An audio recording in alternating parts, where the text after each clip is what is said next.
almost begging the question of Croatia to come at them and see what they can offer. But this is where Japan look to counter and they win the ball back after some sloppy play there from Croatia, has to be said. And we should be back live now again. Very, very sorry about these technical difficulties. You know how IT can get, you know how tech can get. But we're once again live. We are midway through the first half with Japan versus Croatia. Again, we just had some technical difficulties with the live stream, but we should be back up now. We should be good to go, and we're going to hit it back. Back to Tomiyasu, flicks it over to the top for Ito, but it's a good header away from the Rangers man Barisic, but Ritsu Doan does so well to step in front of Brozovic, and Japan can get back on it here with Nagatomo. Ritsu Doan just dropping into the pocket. Endo. Now towards Tomiyasu. Rare spell of possession this for Japan, following a siege from the Croats, and it's just nearly given away there from Reita as he looks to get Ritsu Doan over the top, and it's a good opportunity here for Japan. Here's Kamada, had Nagatomo peeling in on the left hand side, but Modric done well to get back. And here is Wataru Endo into Morita. Now Tomiyasu. Croatia now with everyone behind the ball bar Bruno Pekovic. Endo into Doan, flicked around the corner for Maeda. Chance this for Japan, but they just got in front of each other, and a lack of communication. But that was a really good opening there from Japan. I think Wataru Endo just wanted Maeda to take it into his stride, but I think there was a little bit of miscommunication there, Lyle. Yeah, Krabich did well to win a foul and give his team reprieve, but as you can see here, Endo on the ball, plays it into Doan, back to Maeda, and then it's just a bit of miscommunication. Maeda takes the touch, and Endo is free to get on it if he tries to have a go, but he and Maeda both leave it for each other. Nobody takes initiative, and it allows Brozovic the chance to come back in and clear for Croatia, and it's another chance really missed for the Japanese. Just seen a picture there of Hajime Moriyasu, such a cool, composed looking character, and obviously he's been a fan favourite at this World Cup, and he's just taking some notes here at the moment as Japan look to come forward again through Ritsu Doan. Lovely cut back to get away from Barisic, and a good ball down the line as Daichi Kamada collects. Vardiol does really well. What a monster at centre back. And Croatia can clear, but they're back on it again here with Morita. Japan just starting to grow. Japan protestations not met, and Vardiol charging out. It's a great run from him, but the pass into Kramaric was just too much, and that sort of hectic, helter-skelter affair that we've seen in the opening 5-10 minutes has just creeped back into the game here, Lyle, and this certainly suits Japan at the moment. Yeah, and I think Japan, as we've spoken about, with the fact that they can go forward so quickly on the counter-attack. With this game as it is, just breaking up in the midfield, just not much quality in the final third. As they give it away again, was a good challenge there from Kamada, but Croatia have it. Again in the wars, and he's had one or two rash challenges in this game so far as Luka Modric looks to distribute it here for Croatia. Croatia really just slowing down the game and then looking to turn it on when a space in behind opens up. But Maeda has done that so well, Lyle. That's 3 or 4 times now he's just come back and just over the shoulder he's dispossessed one of the Croatian midfielders, and incredible work from the Celtic man. Here is Kamada. Lovely spin to get away from Brozovic, and it's a good challenge there from Ivan Perisic on the cover. But Junito wins it back from Japan. Sloppy again from Croatia. Here is Morita. Yeah, and so many times we've seen the Japanese with some good little bits of play, good dribbling to get away from their marker, but that final ball has just been what's let them down. There it is again. Ito with the commentator's curse gives it away to Kovacic. We love the commentator's curse here at the Sports Gazette as Junito flicks it onto Daichi Kamada. Junito. He has also done extremely well in pressing from the front and dispossessing the Croatians, but I think 37 minutes in, Lyle, I think Japan's game plan is certainly taken to fruition here as Nagatomo collects it on the left hand side. They've rolled out that early pressure from Croatia. It was succession of crosses into the box, which they defended well, and they've had a couple of openings themselves on the counter-attack, and shades of the Spain and Germany game just slowly creeping in here as Morita hits it into Nagatomo. Japan's turn to just get on the ball and just control possession as they just look to slow it down. Yeah, and the Croatians will be so aware of that threat, the constant threat of the Japanese as it's played wide to Nagatomo. Cuts inside. Looked to put in a first-time cross, but he's just worked it onto his left and skews the cross completely out of play. And I mean, that's where Japan look least ineffective, Lyle. I mean, when they have possession and they do control the ball for long periods of play, it's just breaking down from. They're so much more effective when it's on the counter-attack and quick, incisive passing. I mean, that's been their main joy so far this tournament, as we just get a look at the Japanese faithful, always in high spirits, winning or losing. It's a great Anya cosplay there for any of my Spy Family anime viewers. There might not be many now, but that's true. As Pekovic just goes down off the ball. Dinamo Zagreb man.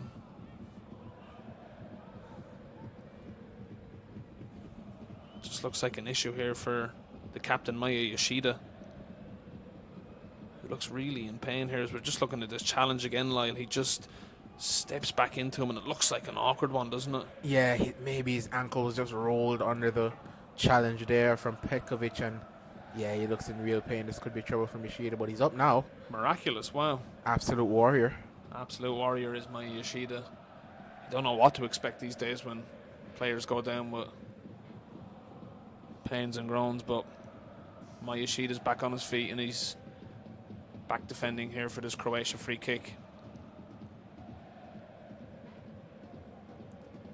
Luka Modric awaits the referee's instructions as he looks to create a chance here. It's a good ball in and great head away from Daichi Kamada and cleared away eventually towards Jun-Yito, who can look to break here for Japan, and sloppy challenge from Kramaric. He can't get behind. Lovely slide through ball for Maeda taking on Juranovic. Blue shirts arriving in the box.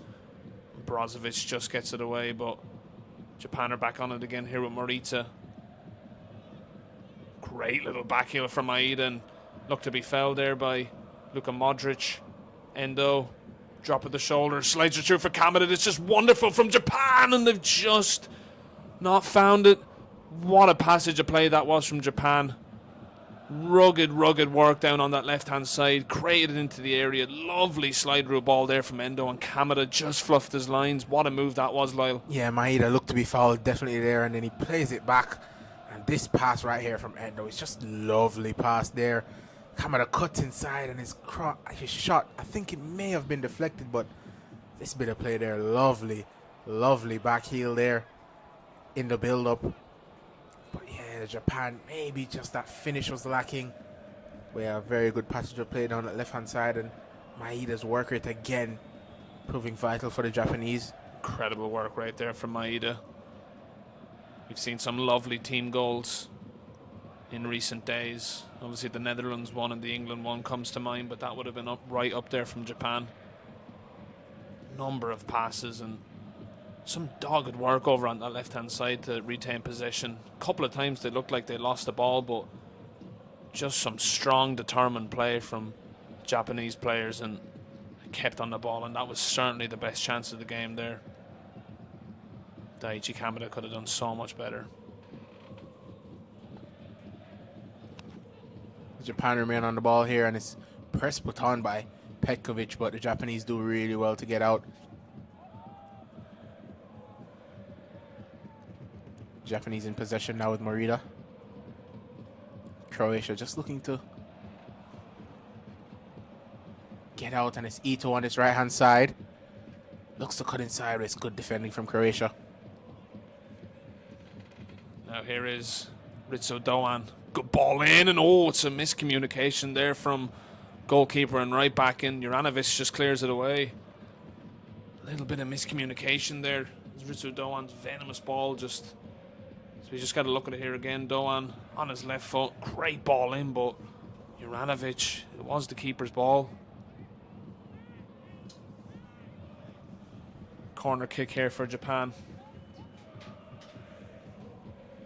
Ritsu Doan to take as we just look at the legendary Lothar Matthäus getting his customary photos of the World Cup. Ball in from Doan. Cleared away by Brozovic. Pressure mounting here for Japan. Yeah, just 3 minutes plus added time to play. Japan have to take advantage of their set plays here. Ritsu Doan goes short. Ito. Good ball in. Goes to the back post and it's a goal for Japan. It's Daisen Maeda with his first goal of the competition. And Japan have taken the lead. Wow, Lyle-Anthony goaling. Just as we said, Japan had to take advantage of their set plays.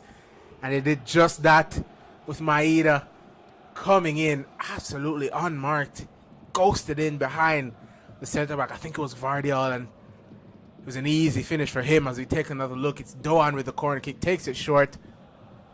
Kamada plays it back. Ito back to Doan. The cross, I think everyone's onside there. The cross in from Doan is sumptuous. Take a look at this for a ball. I'm not sure. I think it's Yoshida there with a touch back across.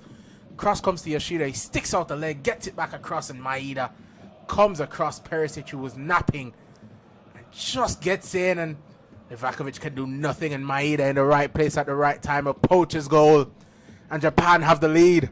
The surprise package of this World Cup is, it's just going to maybe be deflated here as the referee's just going to have a look at VAR to consult the goal, but the surprise package of this World Cup on the upset trail again. But Daisen Maeda's goal is just going to be reviewed here by VAR. And the goal's been given. Goal Japan. Japan 1, Croatia 0. Stunning. And this plays right into the hands of Moriyasu. Croatia now have to come out of their shell. They have to come forward, and that opens the door for the Japanese counter with Ritsu Doan, with Maeda. It's going to be very, very dangerous for Croatia now to go forward and try and get back into this game. 100% worst case scenario this is for Croatia, to go 1-0 down against this Japanese side, as this certainly plays into their hands. And just last 10-15 minutes, Lyle, Japan were creating openings, they were looking dangerous, and they were certainly putting Croatia under some serious pressure. I mean, we're seeing sloppy passes from the likes of Luka Modric and Kovacic, and it's just not in the normal nature of what we usually see from them. But this is the beauty of this Japan team. They can put the very best under pressure, and they've taken the lead again in stunning fashion as we just get 2 minutes added on here. Here is Kovacic. Huge response needed here from Croatians. Latko Dalic. Can they get a goal on the stroke of half-time, Croatia? Kramaric. Good defending over there from Nagatomo and Morita. And you can just sense here that Japan have just completely rejuvenated by that goal. They dug deep. They just ran through the Croatian defence and they got their corner. And you mentioned that, Lyle, the set piece was going to be their main avenue, and it's a really, really well-worked goal. And dreamland here for Japan at the moment. Moriyasu will be hoping that his side can get in a halftime 1-0 up, because that's the perfect situation for them. Great time to score from Aita, getting the goal at the stroke of halftime. As we take another look here, we're going to take a look at the offside decision. As the ball comes back to Doan, ball in, and yes, Dejan Lovren is barely onside there. A matter of inches, millimeters even. As the ball comes back to Livakovic and he can get it clear. Just 1 minute to play of at a time. Pekovic, who's looked very, very isolated up top for Croatia, has to be said. He is that target man. Usually for Dinamo Zagreb, he is conventional number 9, as he just wins the ball back there. Commentators curse and distributes it out to Gvardiol. Here is Barisic into Brozovic. Now Luka Modric, who again, Lyle, has struggled in this first half. I mean, he's had some nice little passes, nice little turns around the corner, and we've just seen these runs again. It's come into Pekovic. Ball pulled across. Good defending there from Maya Yoshida. It was good play from Croatia as they just get this corner kick seconds before half-time. Yeah, it could be the last action of the game here. Modric over to take it.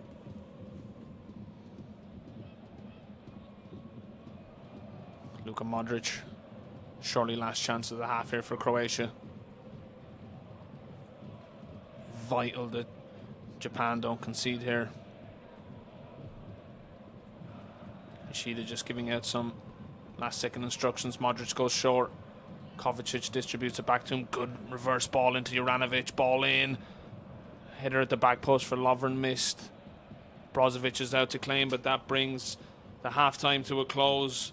Well, Daisen Maeda has put Japan 1-0 up here, and the surprise package of this tournament are certainly on the upset trail again here. They want to play Brazil. They want to knock out another big team in this tournament.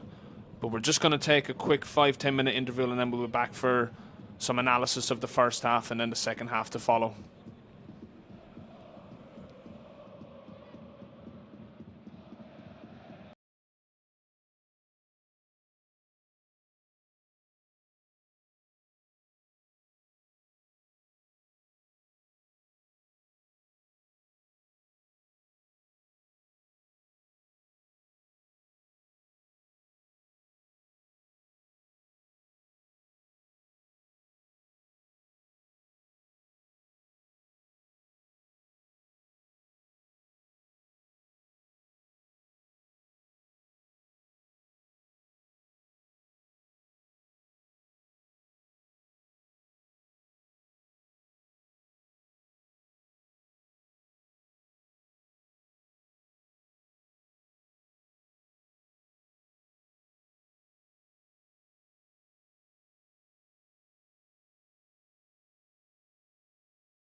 We are back for the Sports Gazette live commentary here. Half-time in the Japan and Croatia game.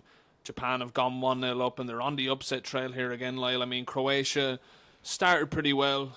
Japan had the better chances, but we knew they were going to come into this game, play quite defensively, and tried to hit Croatia on the counter. But the goal has come from a set piece, and it came at a time in the game where Japan were actually on top, and they had most of the chances, really, Lyle, from a goal-scoring perspective, didn't they? Yeah, and Maeda, we just talked about him pre-game in terms of how vital he'd be with his press, and he's been that man on the front foot, and he's got his goal, and it was a deserved goal for Maeda. And yeah, Japan for most of this half were in the ascendancy. They've been a better team, I think.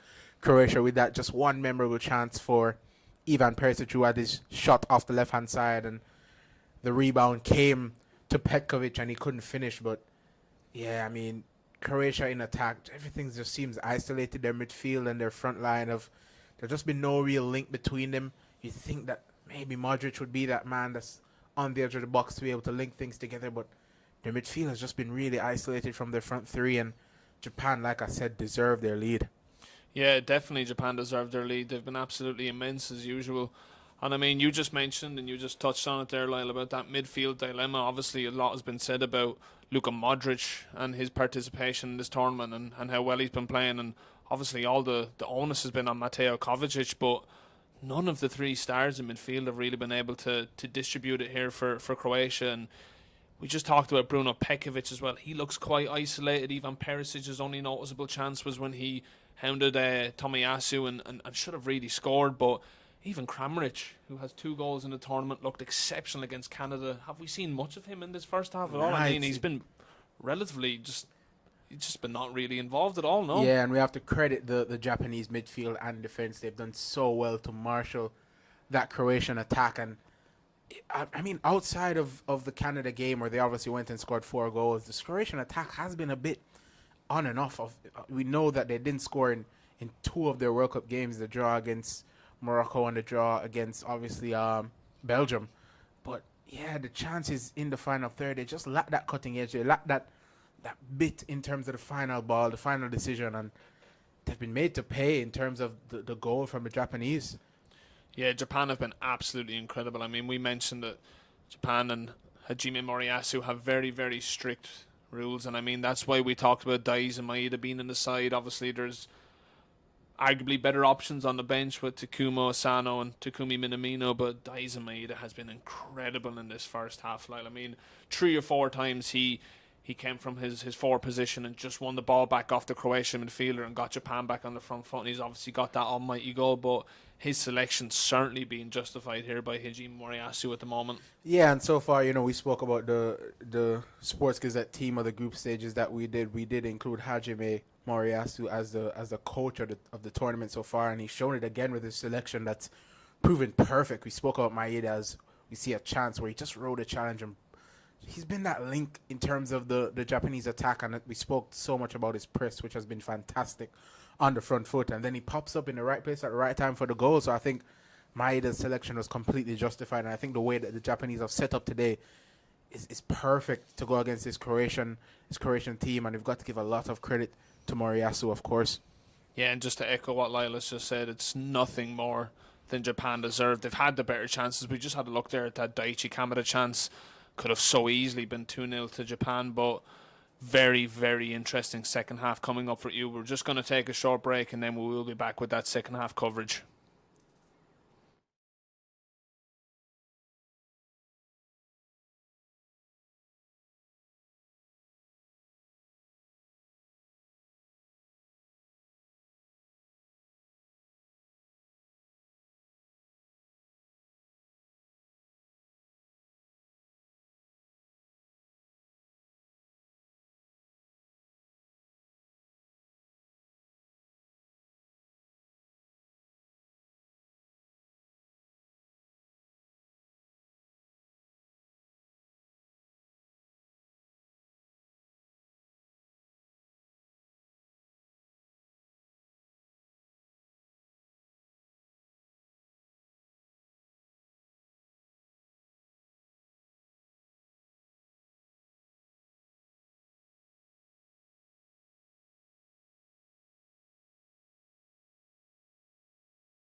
And back from that short ad break. And of course, we have to remind you guys, you are tuned into the Sports Gazette live World Cup commentary. This is the round of 16 game, Japan versus Croatia. Japan leading 1-0 at halftime. Remember, you can follow the Sports Gazette on all social media, on Twitter and TikTok and Facebook at the Sports Gazette. That's SportsGazzette. And on Instagram at Sports Gazette UK. You can always subscribe to this channel, leave a like, a comment. We always love to hear from you guys during the live stream, and of course share with your friends, as we have executive producer Jackson Fuller back in studio. We're just going to ask Jackson, what are your thoughts on that first half? It's been a decent one.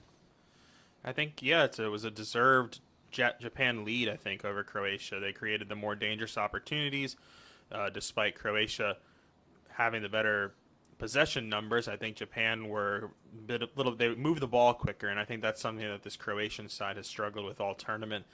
Modric just continues to he's not playing terrible, but he's not playing up to his normal standard, and I wonder if this makes sense. Maybe you guys disagree with me, but I think he's just confused about whether he should drop back and be kind of the orchestrator, or if he needs to be moved forward and get higher up the pitch and have more goal contributions. And maybe that's a product of his relationship with Kovacic just isn't as strong as his with Rakitic 4 years ago.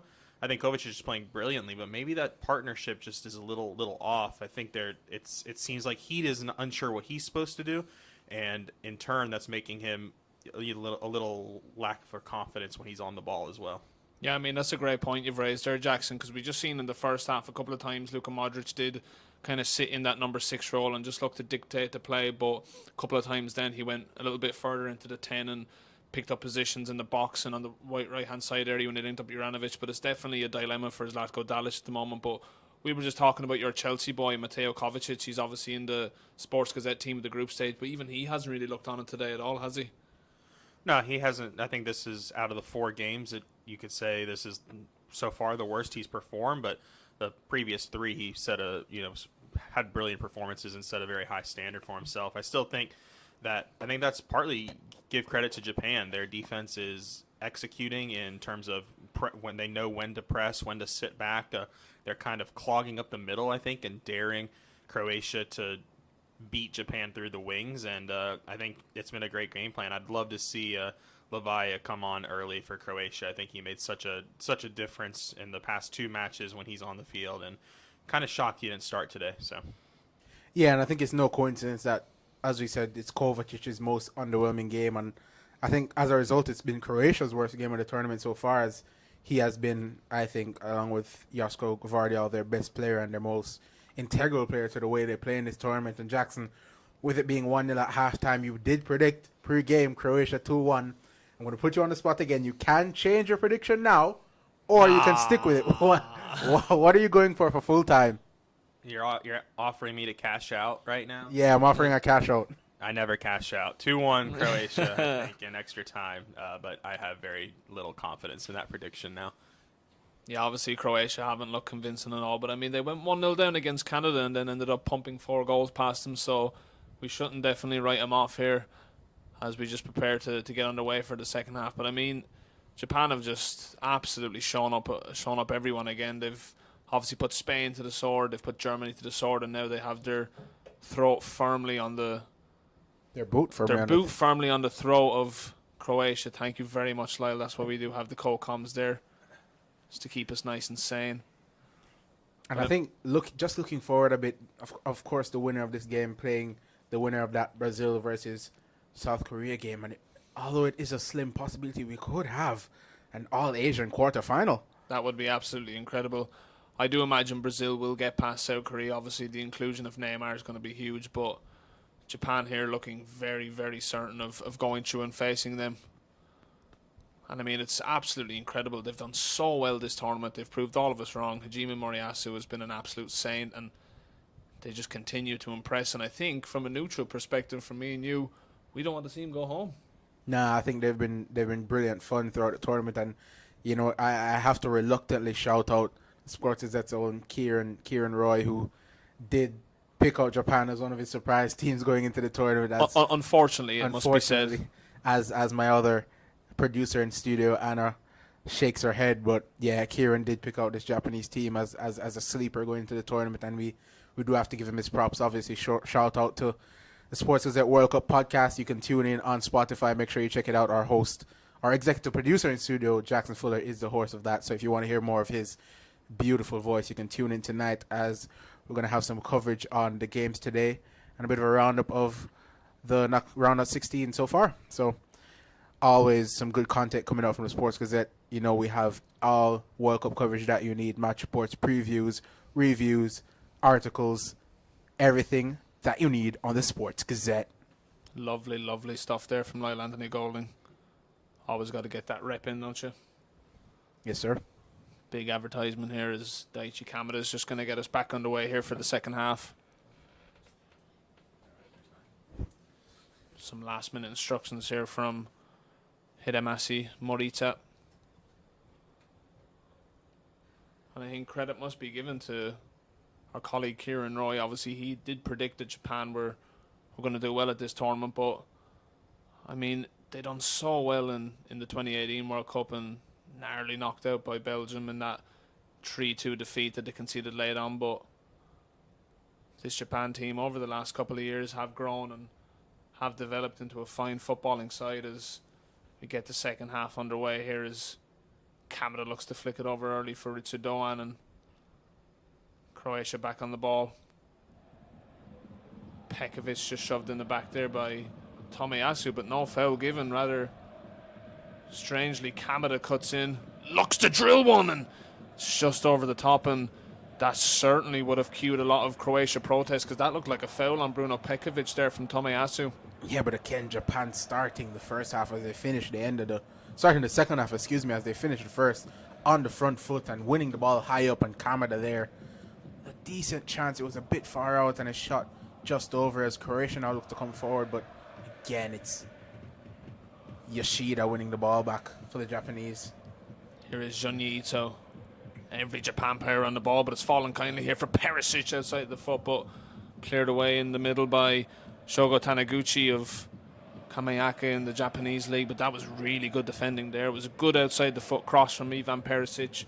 Fortuitously fell to him, it has to be said, but good defending in the middle by the big centre half. Perisic just looks for another ball here. Save destroying that lovely looking jersey as he goes for the long throw in towards Pekovic. Flicked on by Kovacic, and Daichi Kamada can give it out to Nagatomo, who can complete the clearance for Japan. And here is Juranovic. Huge onus now on Croatia to assert themselves in this game and get on the front foot. And I mean, the longer it goes on, the more it suits Japan and the more Croatia become more susceptible to a counter-attack. So they will be hoping for a goal in the early passages of this second half as we see Japan set up in their robust defensive formation, and that's cleared away by Wataru Endo, picked up by Daichi Kamada. Surprised to see no subs at halftime for the Croatians, Andrew? A little bit surprising, but I mean, Croatia haven't played terribly, but I think the only sort of position that maybe Zlatko Dalic will be assessing is that striker position, and obviously Marco Leava, who we have covered, had a beautiful appearance against Canada's. Ball just goes into the box there, but it's hacked away by Endo. And Kamada can bring it away. But I mean, yeah, maybe Pekovic will come off in the latter stages of this second half and be replaced by Livaya. But other than that, I'm not too sure what Zlatko Dalic can change. It's a stern challenge there from Wataru Endo to in on Brozovic. Vamos, bravo, Japan.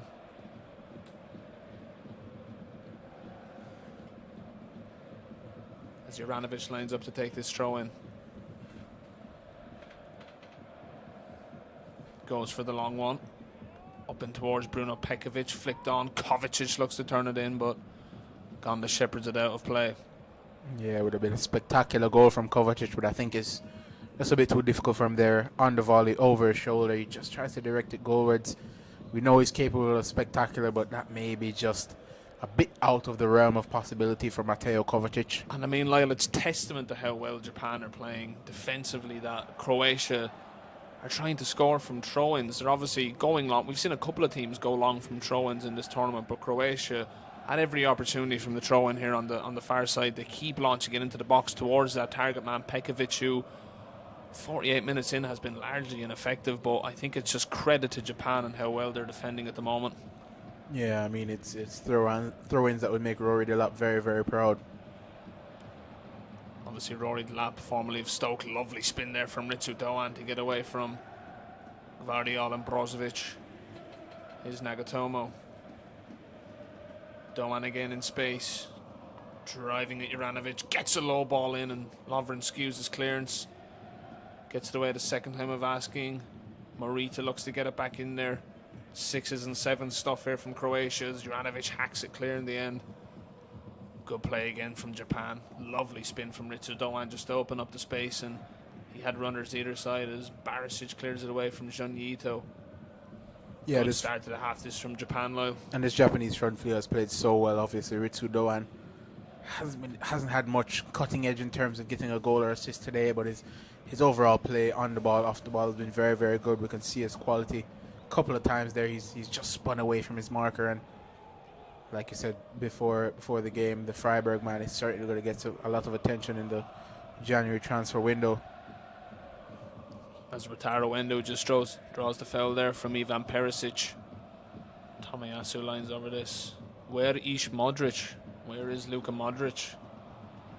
Courtesy of a Japanese banner in the crowd. Obviously that trend started when Saudi Arabia got that famous win over Argentina, and that clip went viral of the Saudi Arabia fan exclaiming, "Where is Messi?" Well, he's still in the tournament. Yeah, and Saudi Arabia aren't. Yeah, exactly. Interestingly enough, how justice has been served up as Morita gets on the ball here and distributes it back to Tomiyasu. Ball over the top for Daizen Maeda. Celtic man just looking to trouble Dejan Lovren, but it's a good header from the former Liverpool man back to Livakovic. Really good defending there from Lovren. Had to be assured there with Daizen Maeda on his back, who's looked so impressive in this game so far, both offensively and defensively for Japan, but he's given it away there. Commentator's curse. Commentator's curse again. We need to get a commentator's curse live counter maybe on our stream, Lyle, as Barisic looks to swing it in, and it's good defending there from Takehiro Tomiyasu as the Croatian protestations ensue, but surely nothing going to be given for that as ball work back here to Tomiyasu. Fantastic option for our viewers might be every time we say commentator's curse, you take a drink. Please do. Pekovic looks to feed it in, but that's so poor again from Bruno Pekovic, Lyle. I mean, he's had one or two opportunities where space has just opened up for him, and he's just laboured on the ball again there. And I mean, Endo can easily just flick it away from him.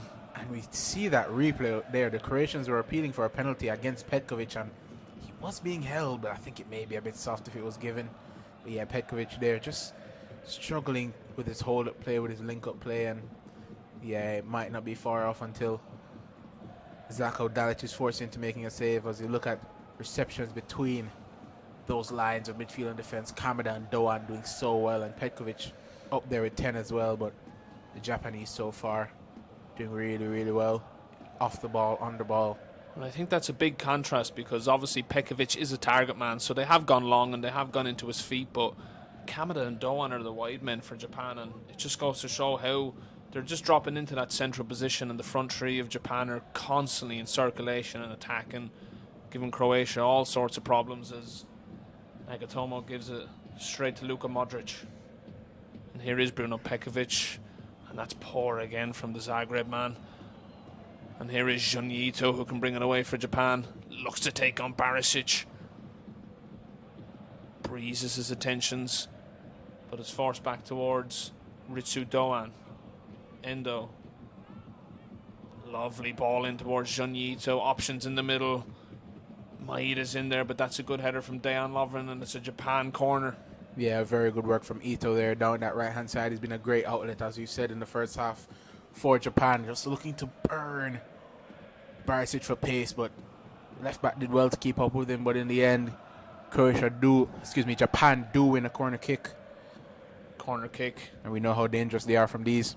Down the end of a sea of blue in the stands as the Japan faithful will hope for a goal down at that end to create scenes of jubilation as Ritsu Doan gets over it. Left hand in the air, ball into the box, flicked on, and flicked only as far as Juranovic, who hacks clear. Ball falls here for Dejan Lovren into Juranovic. Now Luka Modric. Obviously our producer Jackson Fuller highlighted the dilemma of Luka Modric and whether he's an orchestrator or an attacker, but he's just given the ball away again there, but done well to win it back. There is Barisic. Luka Modric again. Now Brozovic. The midfield three linking up. And now back with Luka Modric.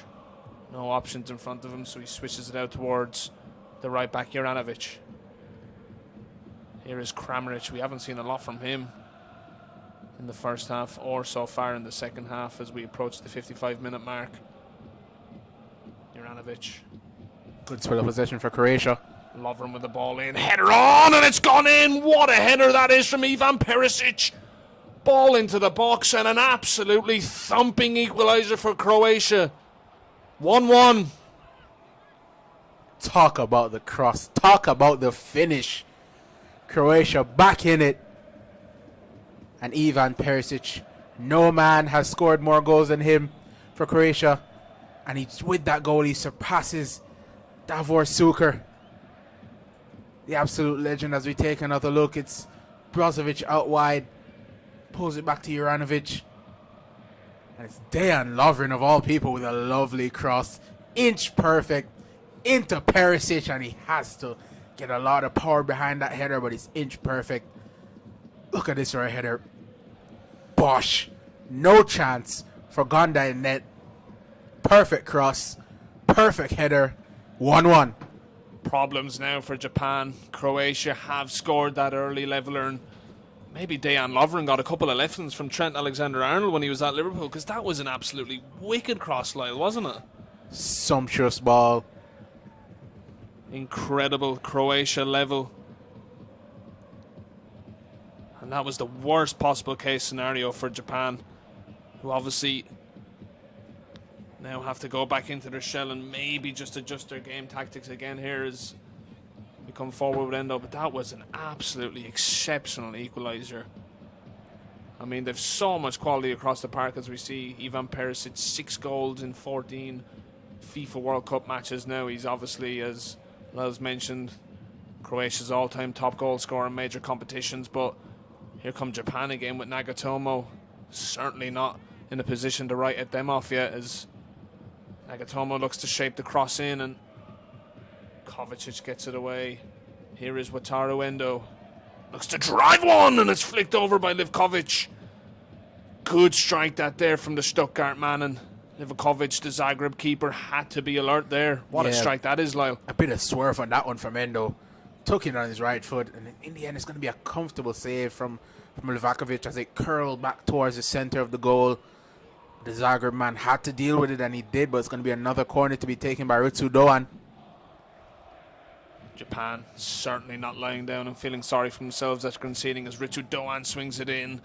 Livakovic does enough to clear it away, and here is Morita. Looks to fizz it in, but Juranovic can bring it clear here with Kovacic in support as he whacks it up towards Bruno Pekovic, but Yunjito does well to bring it back. But what a response from Japan, Lyle.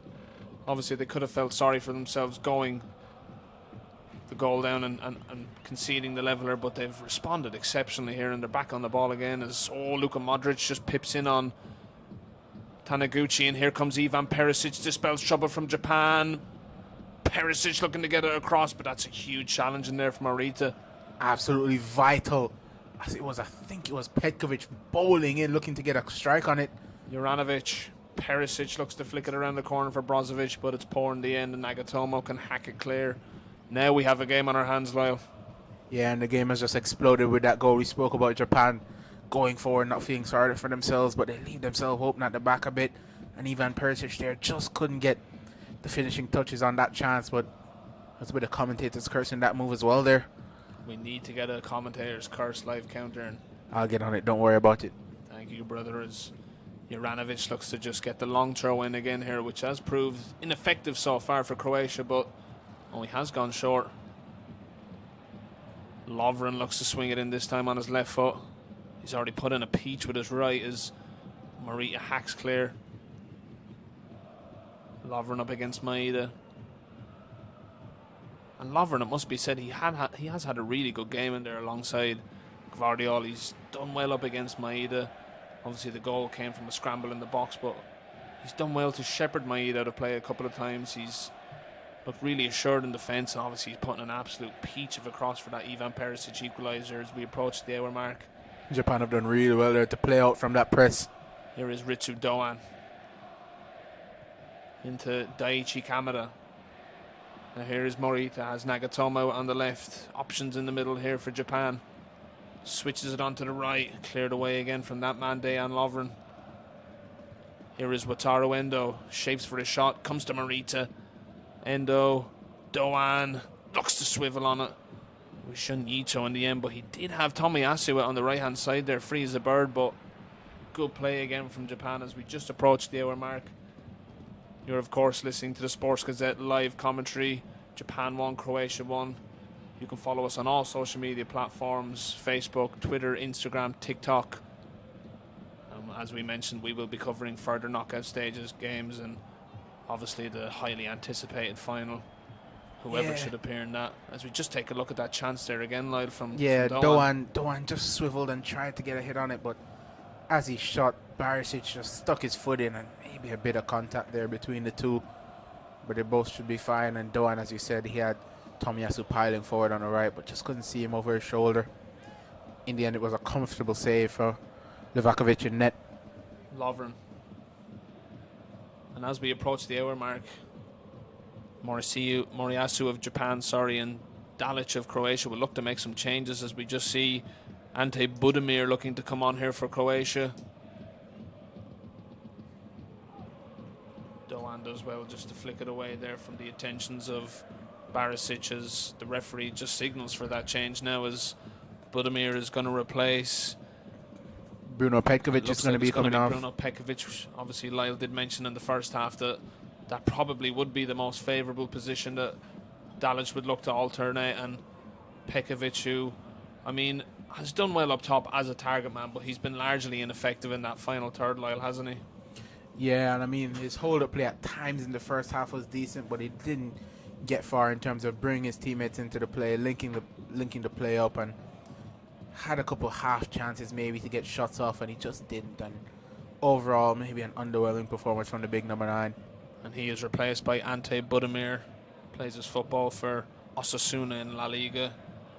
11 matches, 1 goal so far this season, so not prolific, but we will see what he can offer here for the last half an hour or so. Interesting it wasn't Levi off the bench there. Very interesting indeed. Obviously, we covered him during that Canada game as Lovren stings in another ball, cleared away from by Yoshida.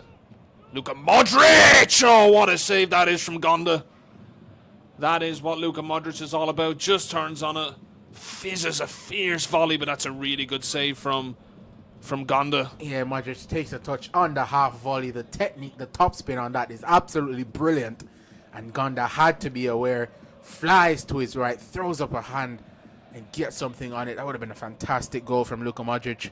First glimpse of Modric's quality really in this tournament. He's obviously hit some trademark finishes for Real Madrid and Tottenham Hotspur in the past, but close to another crowning goal there as Luka Modric swings it in. Ball runs all the way out towards Juranovic, who can't get there, and Japan survive. So close there to a stunning goal there for Luka Modric, Lyle. As we just take a look at the replay again. Yeah, it's just swerving back towards Gonda, and it gives him an opportunity to get a hand on it. But the technique on that was absolutely perfection. As we see 2 subs coming on for Japan. Substitutions here in the offing as Brighton's Cairo Mitoma is going to come on in replace of, it looks like, Daiza Maeda, and I think it's going to be Ayo Tanaka as well. No, it's going to be Takumu Asano coming on for Nagatomo, and then Mitoma replacing Daizen Maeda, who has had a stunning game, Lyle. Obviously, he's got that all-important goal, but he's looked so industrious from the front, and he's had a really good outing. Obviously, Asano got that match-winning goal against Germany. Maybe we'll feel a little bit aggrieved that he isn't in the starting lineup, but he's on here now for the last half hour or so, and it'll be interesting to see what impact he has. Yeah, and obviously I'm such a big fan of Mitoma as Asano comes onto the ball, but his touch was too heavy. I'm a huge fan of Mitoma for Brighton. I think he's got so much quality, and he's a player that can certainly change this game, but like you said, Maeda was fantastic today. Incredible performance from the Celtic man. Hopefully he can bring that performance and guile back to Scotland as Celtic look to wrap up the Scottish Premier League against, of course, Barisic's Rangers. As Guardiola looks to sting it over towards Ivan Perisic with that all-important equaliser here for Croatia. Here is Barisic. Back to Guardiola. And then all the way back to Livkovic.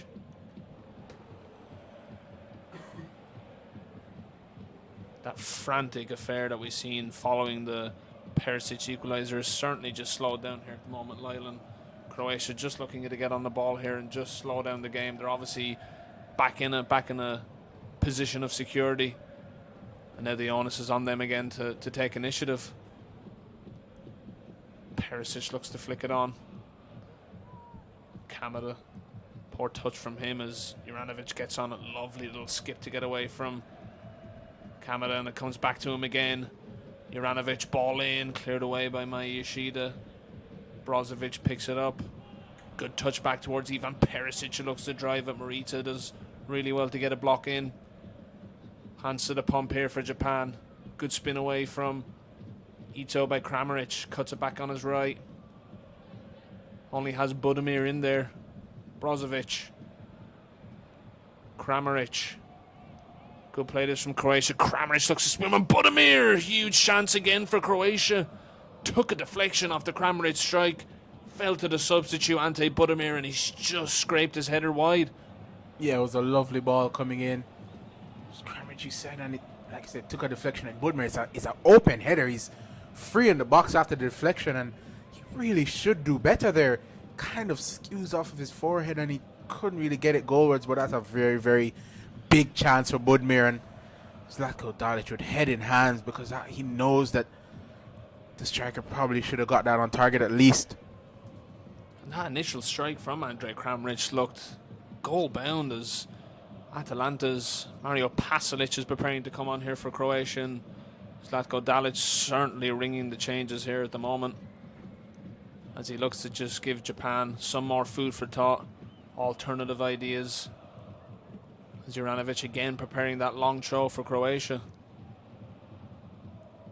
Bodies in the box.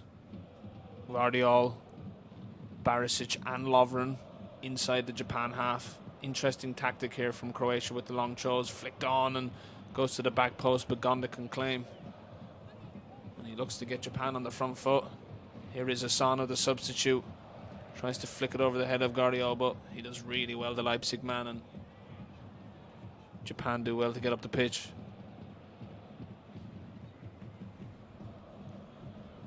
And a great stat coming in from the Sports Gazette statisticians that Croatia have given up the first goal in every one of their knockout games from the previous World Cup, and of course they made it all the way to the final, so maybe it's a sign of good things for Croatia this time. Extraordinary stat there from Jackson Fuller as we just see Andrej Kramaric coming off in place of Mario Pasalic. Of course, Mario Pasalic, an established Champions League footballer for Atalanta in Serie A. An abundance of talent off that Croatian bench, and he will look to get on the ball and create some chances here for Croatia in the last 20 odd minutes or so. Still Japan 1, Croatia 1. Offside flag raised there against Asano.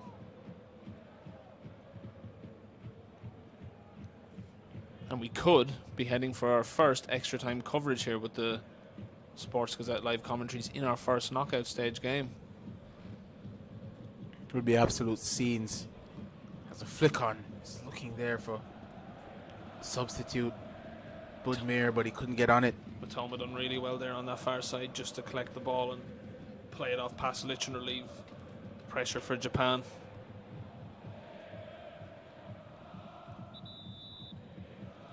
The game certainly has slowed down here with them substitutes being introduced, and again, as we reiterate, the onus is certainly on Croatia to create it. It doesn't look like Japan are going to change their system at all. They're going to still defend deep and try to hurt Croatia on the counter-attack as Jun Ito looks to bring it away here for Japan. He's done really well there. In towards Endo. Taniguchi over to the Brighton man Matoma.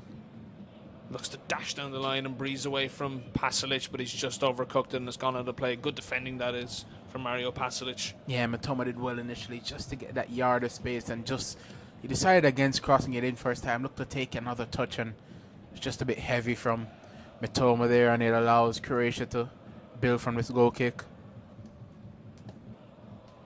Livkovic. He's had an okay tournament, the Zagreb man. Obviously, you'll probably remember Monaco's Daniel Subasic, who was brilliant for Croatia in that 2018 final run to the final. But their new keeper, Livkovic, has looked assured so far in this competition as Doan looks to flick it on, and there's going to be a foul here for Japan.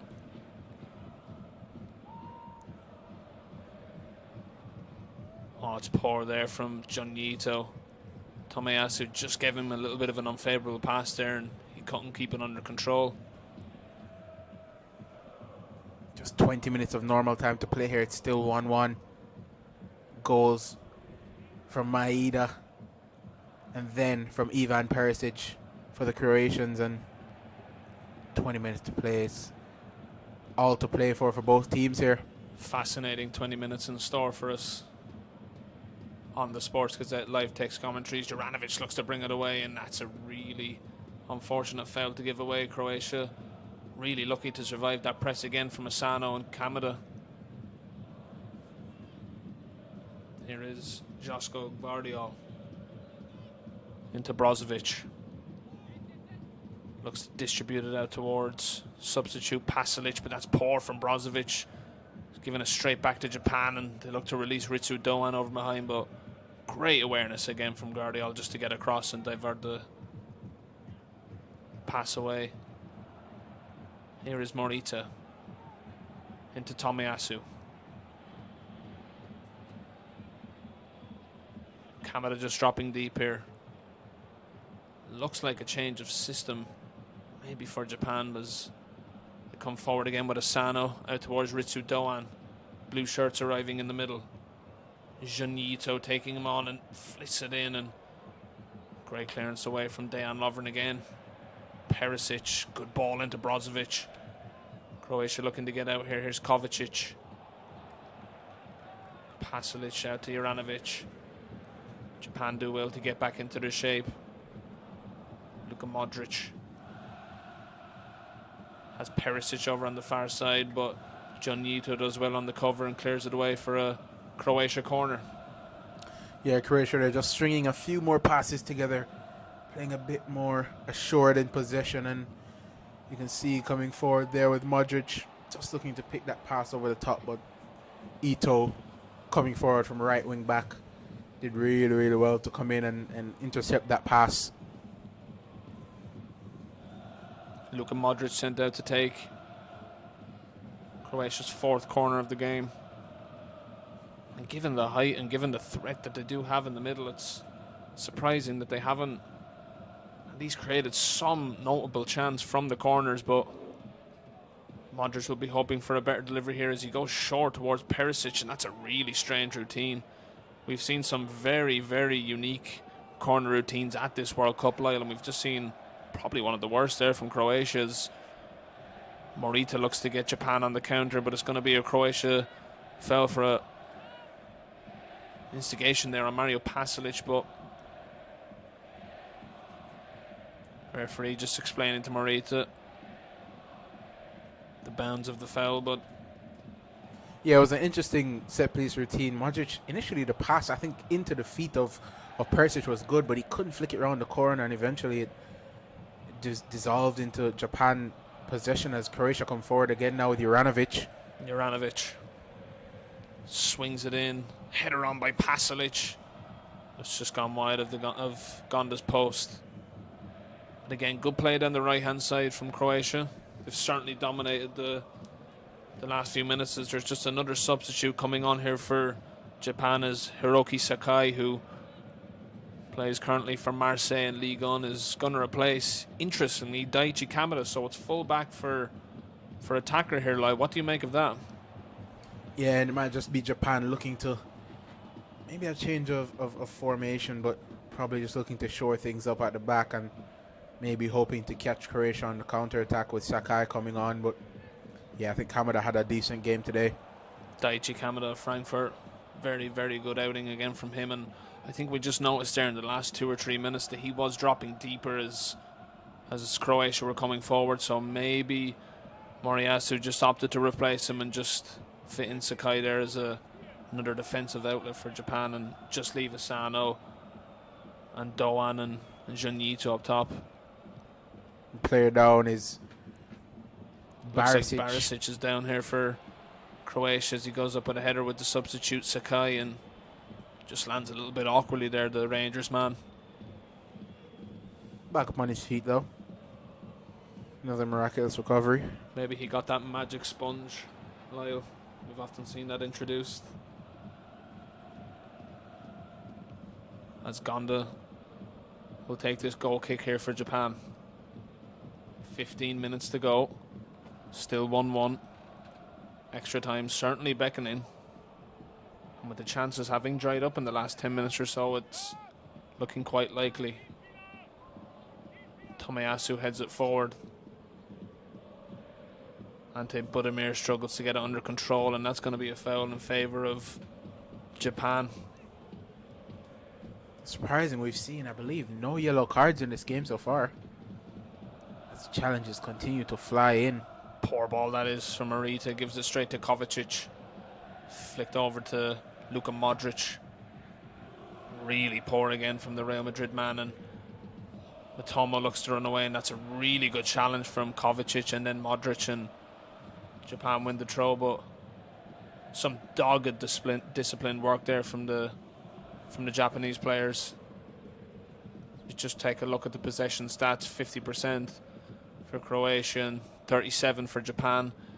And then this new stat that we are seeing, 13% in contest, which still hasn't been clarified, but we move as... Oh, that's a really poor ball from Mayashida, and Ivan Perisic is 1v1 with Tomiyasu. It's Ivan Perisic!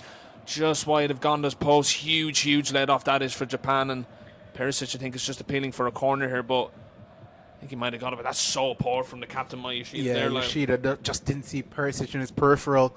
Perisic cuts it back onto his left, and his shot, I think he just sliced it. We can see here if it did take a deflection of Tomiyasu, and what a block that is from Tomiyasu. I think it was goal bound, and Perisic rightly appealing for the corner kick, and it was given by the referee, and it's Modric once again to come across. Interesting to see what routine they'll take this time. It really will. Obviously, the last 4 haven't worked from him. Hoping for better here from the 5th with Luka Modric. Hits it straight in and flicked on, and comes to Budimir. It falls to Barisic. What a tackle that is from Ritsu Doan, just to divert it away, and the referee's just blown for... I think it maybe is a free kick out, but what a challenge that was from Ritsu Doan. It looked like a free attempt on goal there for Barisic, but it just tipped away at the end. Have a look at this, Lyle. Yeah, it was headed back across by Pasalic, and Barisic was piling it. What a touch that is from Ritsu Doan. Just got in front of the left back, and in the end, I think that's where the foul came in for the Japanese, as Barisic's follow through caught Doan, but in the right place at the right time. Ritsu Doan there hasn't done much in terms of attacking, but been fantastic in his defensive work rate so far for the Japanese, and Moriyasu will be absolutely pleased with that. What a player he has been this tournament. One of my personal fan favourites as Barisic and Sakai go up for the header, and Japan win the throw in. We're just approaching the 80-minute mark here.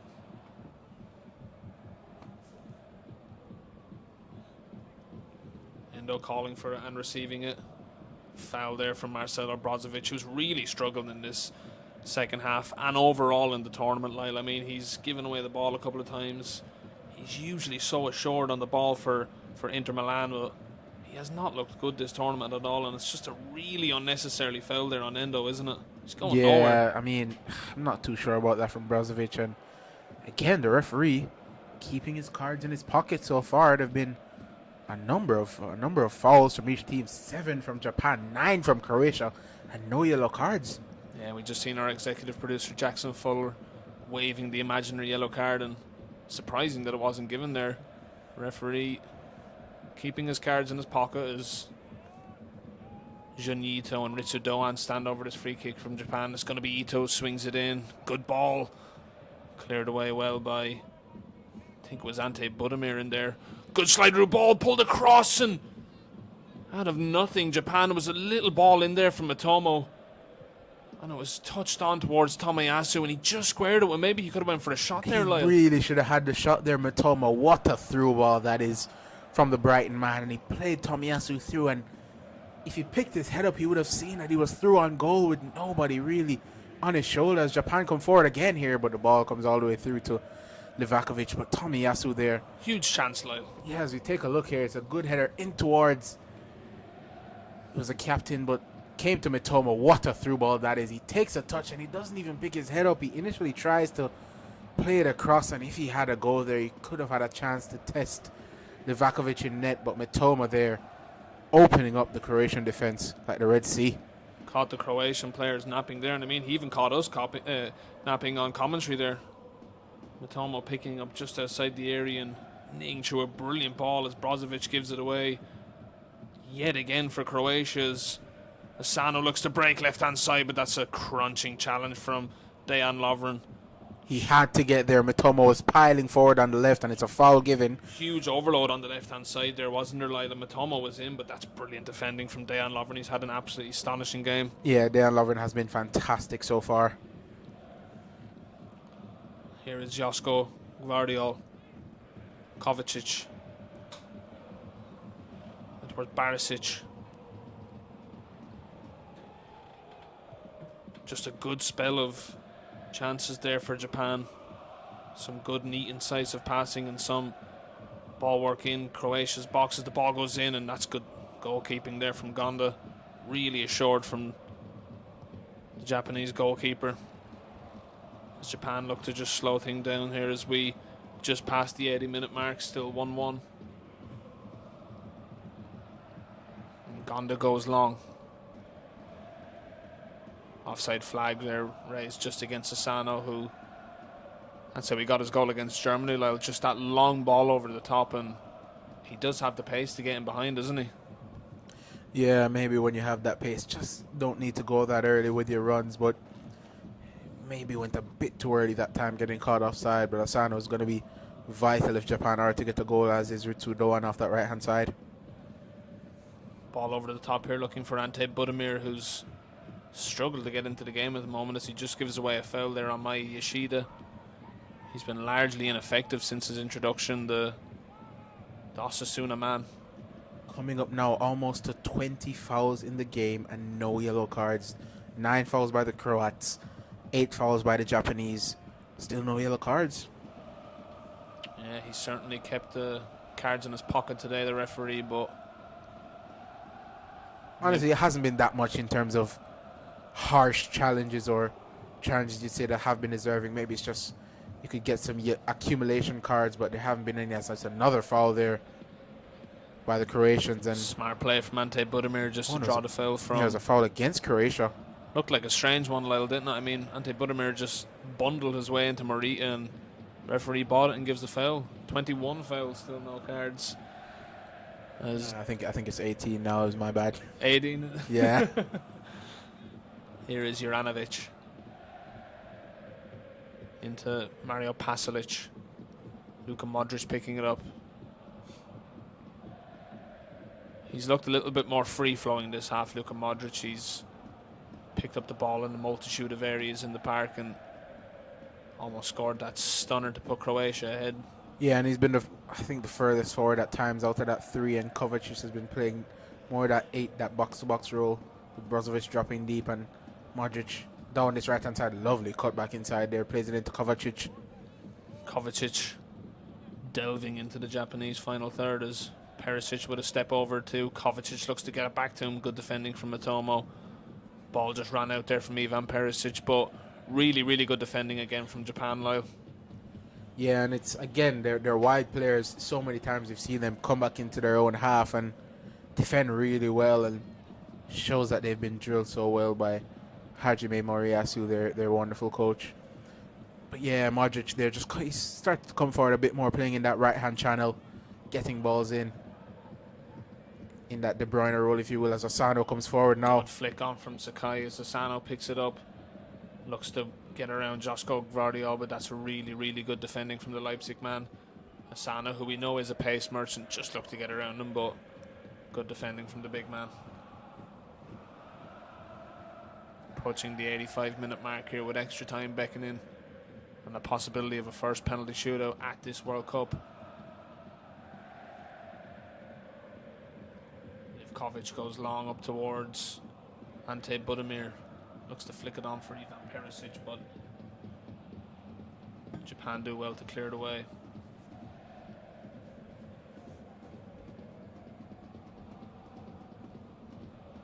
Gvardiol out towards the immense Dejan Lovren, it has to be said today. Obviously, he's defended so well and put in an incredible cross for that Ivan Perisic equaliser. As Janito looked to get away, and now obviously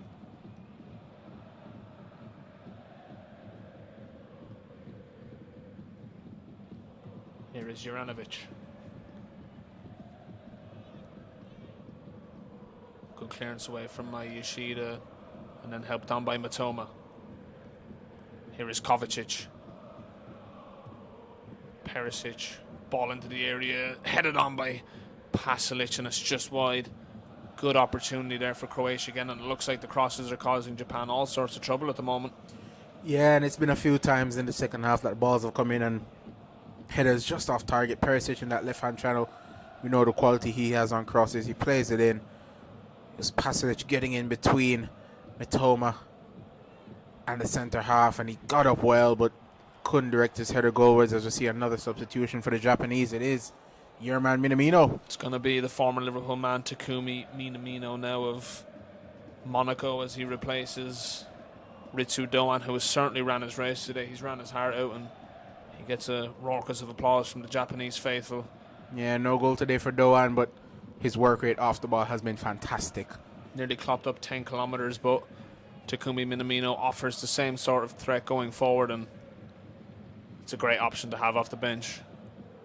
As Sakai wins the header, Asano out towards Janito. Looks to turn it around, Josko Gvardiol. Kovacic, good link up with Ivan Perisic. Looks to get it around from Budimir, but he's not the paciest, and Yoshida can distribute it back to Gonda. Unconvincingly, it must be said. Japan's still on possession, and foul drawn there by Wataru Endo. Looked like a soft one as Perisic and Endo just exchange a few words.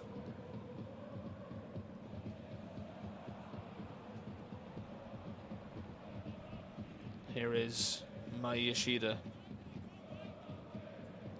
Shogo Taniguchi out towards Matoma. Taniguchi again. Yoshida looking to go long here for Sakai, who does really well to head it back, but he's just been caught in an offside position, or maybe it's been a foul that's been given against Barisic. I think it might have just been a foul there, Lyle. Yeah, I think it was, and Japanese man is so upset there at that foul given as he goes up for it. Sakai, yeah, maybe just an arm in the back of Barisic, but yeah, he was so displeased with the referee it's an there. interesting one, Lyle, because when the defender doesn't jump and challenge to the ball, and obviously the aggressor does go up and challenge the header, it always looks a lot worse than it is. But I mean, it is manipulated by players these days, and they do often buy a multitude of fouls by going down easily when in an aerial contest. But smart play nonetheless from Barisic as Luka Modric drifts it out to Juranovic. Now Dejan Lovren back towards Livkovic. Good press there from the Japan forward line.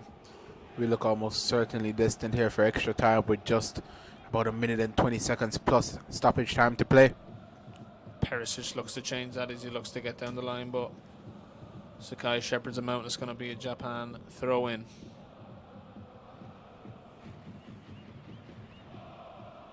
And as Lyle has mentioned, we do look destined for extra time. Chance creation has certainly dried up, and obviously Both sides not wanting to get overzealous in the game and end up giving away a silly goal as Matomo looks to bring it forward, but that's a huge challenge again from Josko Gridoval. Modric into Budimir, who's surely offside. Flag stays down. Poor ball from Kovacic. Oh, looked like a rash challenge there on Asano, and finally we have a yellow card.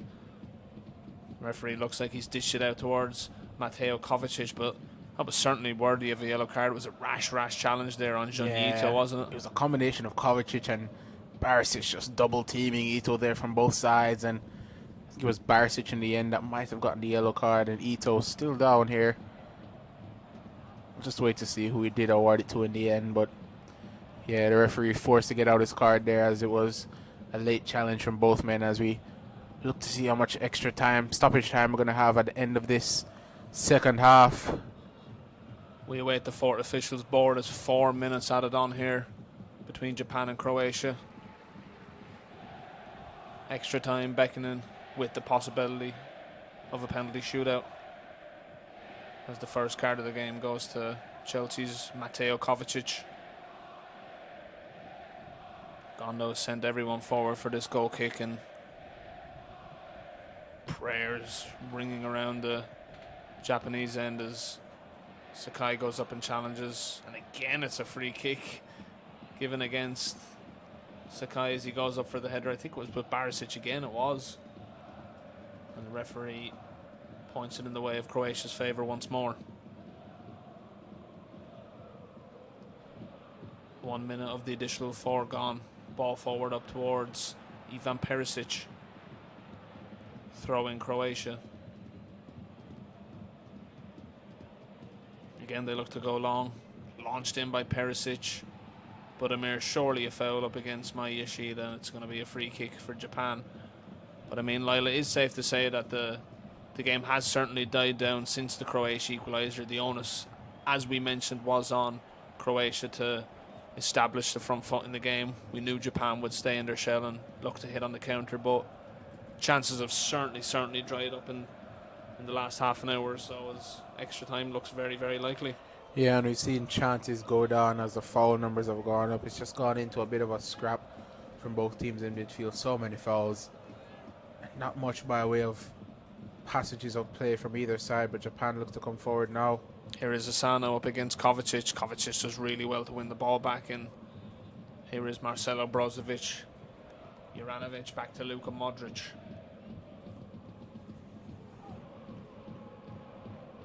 Options ahead of Modric, and he finds Mario Pasalic.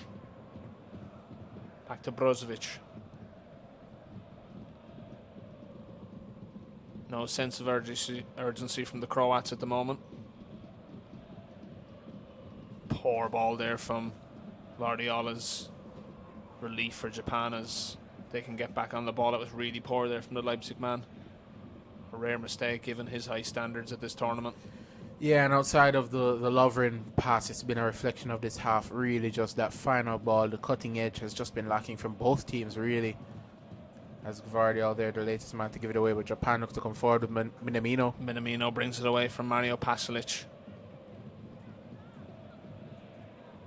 Final minute here. 93 minutes are up, 1 minute to go. Taniguchi across to Mai Yoshida. And then to Tomiyasu. Back towards Gonda, who goes long all the way up looking for Matomo. And what a ball that is. Matomo's in behind, 1v1 with Juranovic. Japan all the way up the pitch here with one long ball from their goalkeeper. But Croatia done really well to just force him back there, and they're back to square one. Here is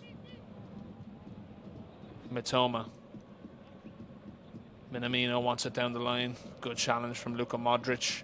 It's going to be a Japan throw in. It's maybe the last chance of the game here. Probably the last chance of the game here. Maybe Japan will go long. No, they have gone short. Mitoma. There's nobody in the box at the moment for the Japanese. Taniguchi. Tomiyasu. Sakai. Maybe the referee is just going to blow up here, and he has. The referee brings a close to what has been an enthralling second half. Croatia got that leveler through Ivan Perisic. And now extra time beckons, the first extra time period of this World Cup. And we will be back to cover that for you just after a short little interval.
And we are back as extra time beckons here for Japan versus Croatia. Japan got off to a flyer win. Daiz and Maeda had put them 1-0 ahead, but a leveller from Ivan Perisic has brought things level here. And Lyle, we have an interesting last half an hour on our hands. Yeah, the end to that game was, I think, very telling in terms of how we're going to see an extra time played out. Neither side really went forward with any real intent to score. I mean, it's a lot of passing the ball around as we have another coin flip here between the captains, Yoshida and Luka Modric. But yeah, I'm not too sure we'll see much attacking impetus from either side in this extra time period. I think Japan more so might just play for penalties, but Croatia, we have to see more quality from them going forward if they're going to have something in this game to give us another goal before the end. Yeah, I think Japan will certainly back themselves from the penalty shootout rather than trying to win it in the last half an hour here. But just going to get our executive producer and just some quick final words. What did you make of the 90 there and the contrast between the two halves? They're obviously a huge equaliser for Croatia, Jackson. Yeah, I thought until the equalizer is a pretty entertaining game, and then for whatever reason, both sides kind of sat back after that.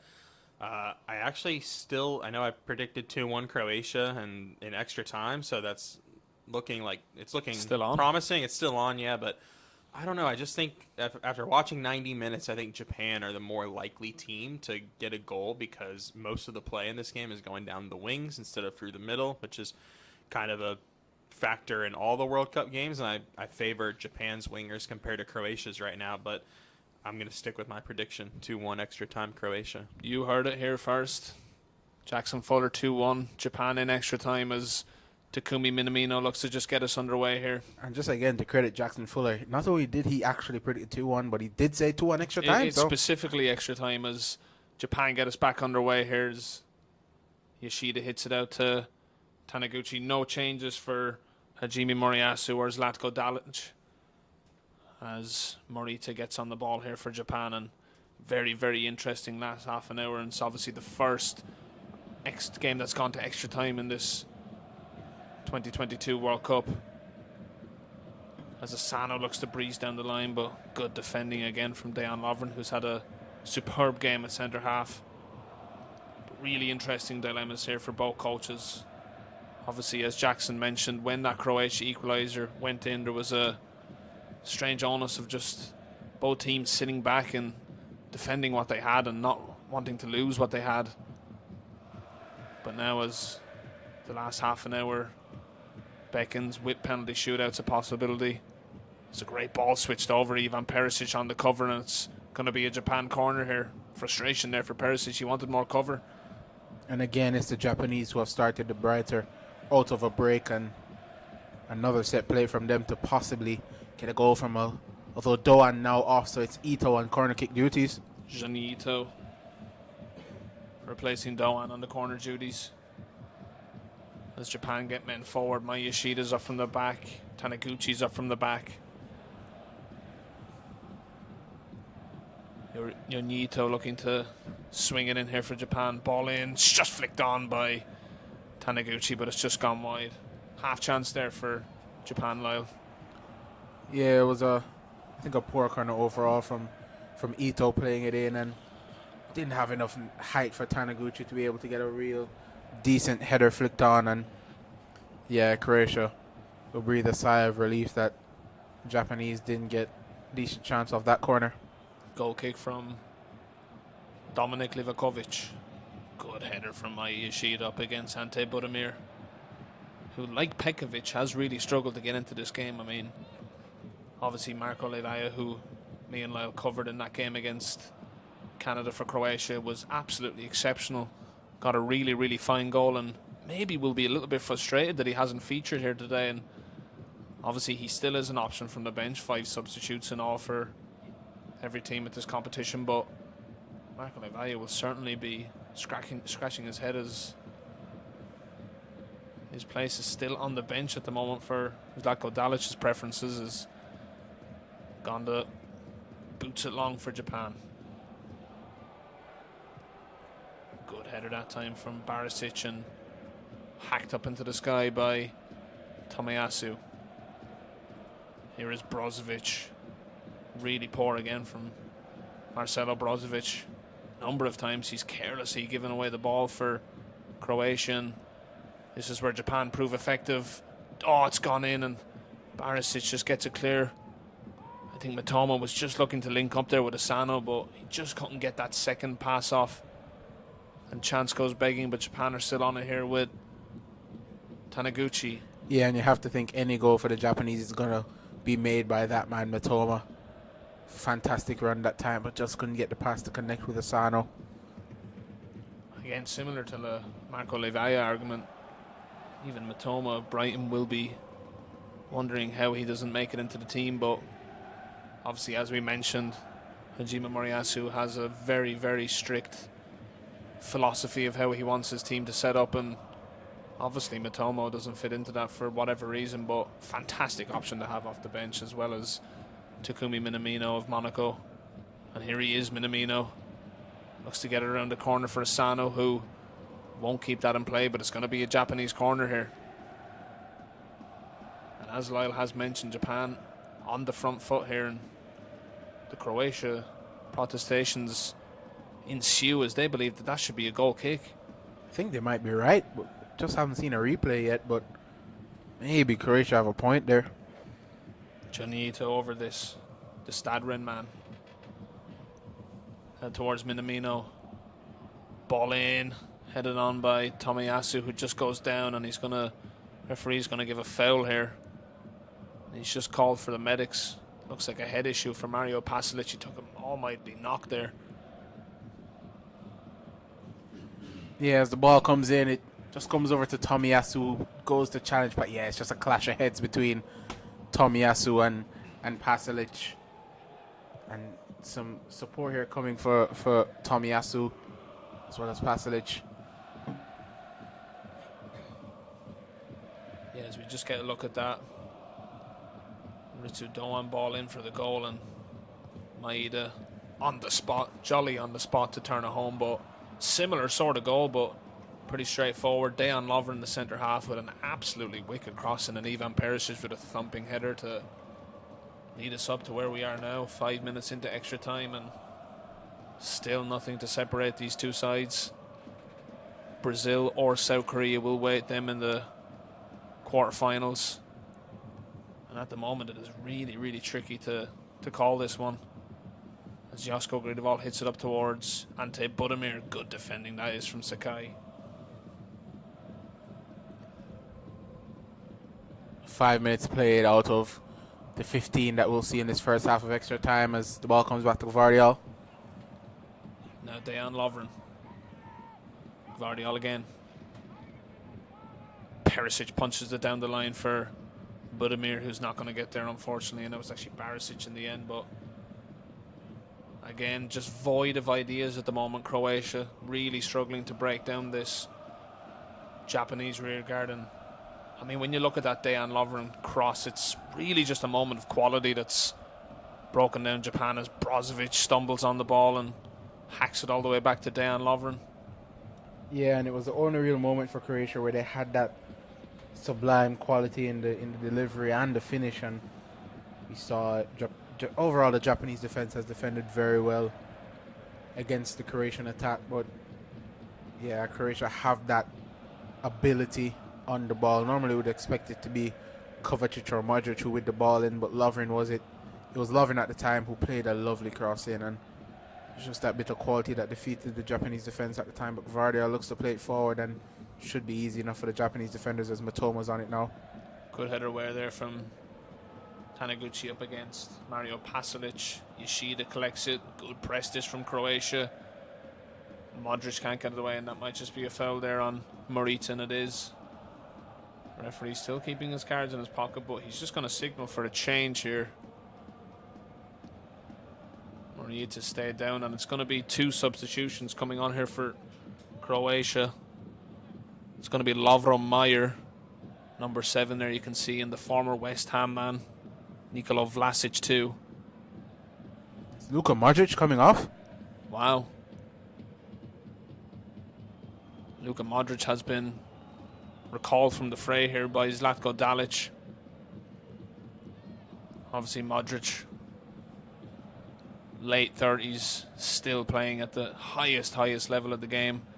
And maybe Dalic is just thinking about a later game in the competition. And surprisingly as well, it's Mateo Kovacic coming off, it looks like. Applause all around for the midfield duo, the captain and his midfield partner both coming off.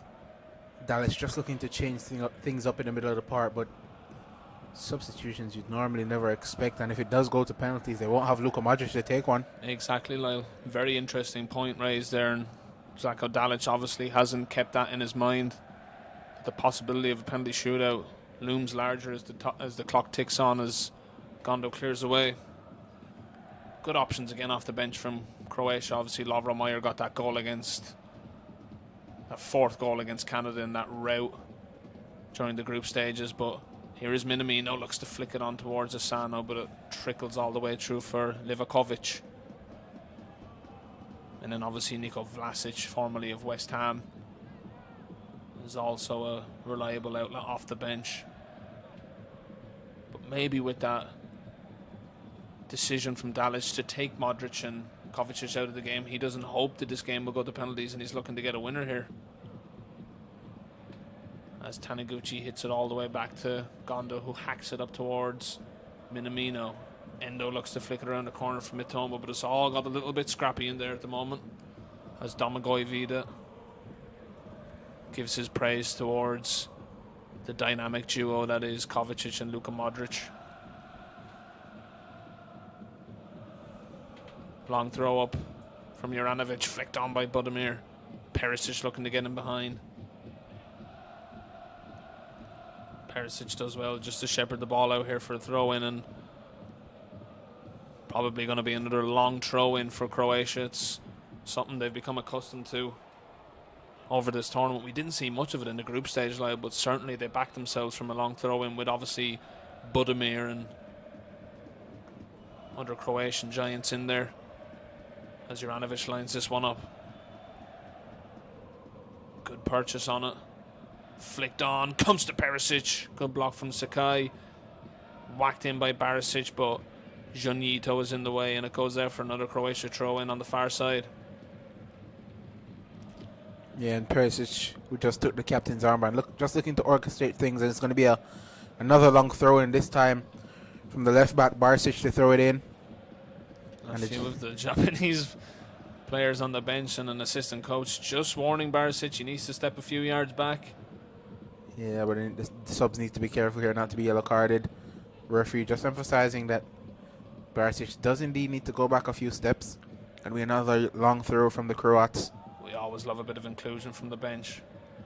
Headed away by Tomiyasu. Janito rather theatrically throws himself to the ground and bites a free kick here for Japan. Yeah, it's just an elbow in the back there from Barisic, just encouraging Ito to go down under the contact, and he does. He obliges, and referee calls for a foul with just about 3 minutes of this first half of extra time to play.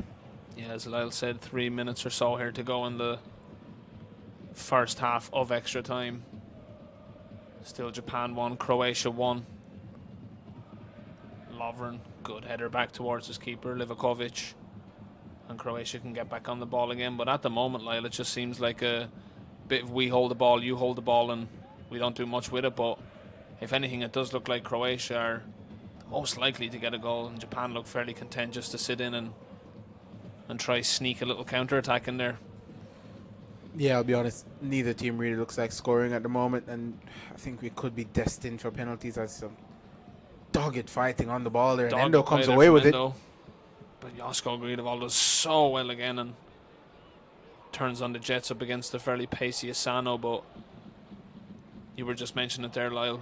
Neither team really look like scoring at the moment, do they? No, and with the substitution of Modric and Kovacic going off, maybe the quality in midfield now in terms of deliveries just going down a step as the header comes all the way back through, and Mitoma had to be alert to it as it was a header back pass that almost gave Passage the opportunity to pounce. Yeah, Kyra Mitoma done really well on the cover there. Here's Lovro Meyer. Juranovic. Meyer again. Moans and groans from both the crowd and the Sports Gazette studio as not happy with this performance so far, are they, Lyle? Not at all. Or maybe they're not happy with the commentary. Who knows? Could never be that. Could never be. Two finest as ball switched out here towards Barisic. Good early ball in and good header away from Taniguchi and then hacked away further by Morita. Juranovic on the chase. Here is Lovren. Vardiol. Punched into Barisic, but it's given away cheaply again. And you can just sense a little bit of fatigue is just creeping in here at the moment for Croatia. And even Japan don't look like they want to try keep the ball. And it's very, very helter-skelter in there at the moment as Brozovic looks to slid it in for Ante Budimir. But this is where Japan look threatening. Here's Mitoma. Has Asano and Janito with him, but it comes to Mitoma and he's drilled one, and Livakovic has to palm it away. Endo fires it back in, appeals for a penalty. Sakai up from the back, ball in, headed away by Gvardiol. Back in by Endo on the turn. And out of nowhere, Japan have just come to life, and we mentioned it on the counter. Yeah, Kairo Mitoma there just taking the ball from inside his own half. He's driving down this left-hand side. Nobody wants to put in a challenge. He cuts inside onto his right foot and unleashes a venomous shot, but I think there was a bit of movement on that, and Livakovic had to get behind it, and he did. Yeah, it's just a lot of swerve on that. And the Zagreb keeper does very, very well to keep it out. It's going to be a corner kick for Japan. Their eighth corner of the night. Eighth corner for Japan, and that was a really good opening there from Kairo Mitoma. Ran from virtually his own box unopposed, and Ito takes the corner. Headed in inadvertently by Ante Budimir to the path of Endo. Ito out to Minamino on his left foot. Into the back post and cleared away by Vardiol, and Livakovic can claim and relief for Croatia at last. Really good opening there from Mitoma. Obviously, as we mentioned, Japan always a threat on the counter-attack. As we just look at it again, it just sat up nicely for him, and Livakovic just had to punch it away, but he ran from virtually his own half unopposed and nearly scored a stunning goal, and a goal that would certainly prove the winner for Japan, as we just have a little over a minute left here of stoppage time added on in extra time. Brozovic.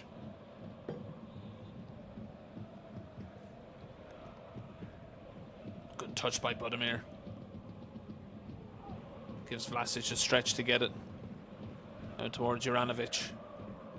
Brozovic is going to put it in and headed away by Sakai, and here's Janito.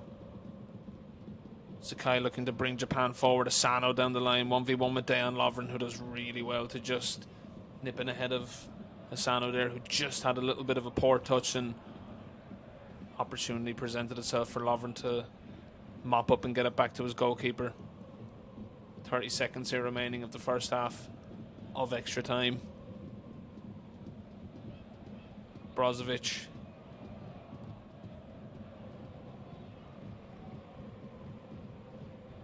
Here is Juranovic. Into Pasalic. Every man behind the ball here for Japan is Barisic. To Ivan Perisic, and the referee sounds the whistle for conclusion of the first half of extra time.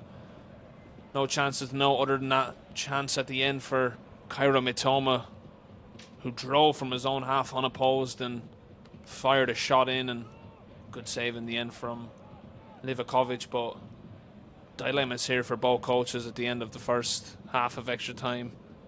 Moriyasu will be hoping for more of the same, whereas Dalic, you'd sense he'd be a little bit more concerned of the two coaches, Lyle, wouldn't you? Obviously, a penalty shootout is a complete lottery, but I think given the confidence that Japan have, they will favour themselves from the shootout. What do you think? Yeah, I think they certainly will, and I think the longer this game goes on, it's the more likely that we will see a penalty shootout with both these teams. Really, we've said it multiple times that at times they just don't look like they want to go forward, don't look like they want to go in search of that last goal that may leave them stretched and open at the back, and susceptible to a counter-attack. So you can understand it. Neither team wants to make a mistake. This is the World Cup round of 16. It's a knockout stage. It's one mistake, it's life or death, and both these coaches, both these sets of players are going to be so careful in these final 15 minutes that they don't make a mistake. So I think with that, we're going to have a substitution for Japan. Yeah, it looks like it's going to be Ayo Tanaka coming on in place of, I'm not too sure who went off there. We'll just get confirmation for you that on a minute, but huge last 15 minutes here for these Japanese players and the Croatians. It might have been Morita coming off. Yes, it was. It's going to be Morita coming off. Wow, check that out, Lyle. He's clocked up nearly 12.5 kilometers today. It's incredible work rate in there from Morita. Croatia have used all 5 of their substitutions. Japan still with 1 remaining. As Latko Dalic issues his final instructions for the final 15 minutes here of extra time.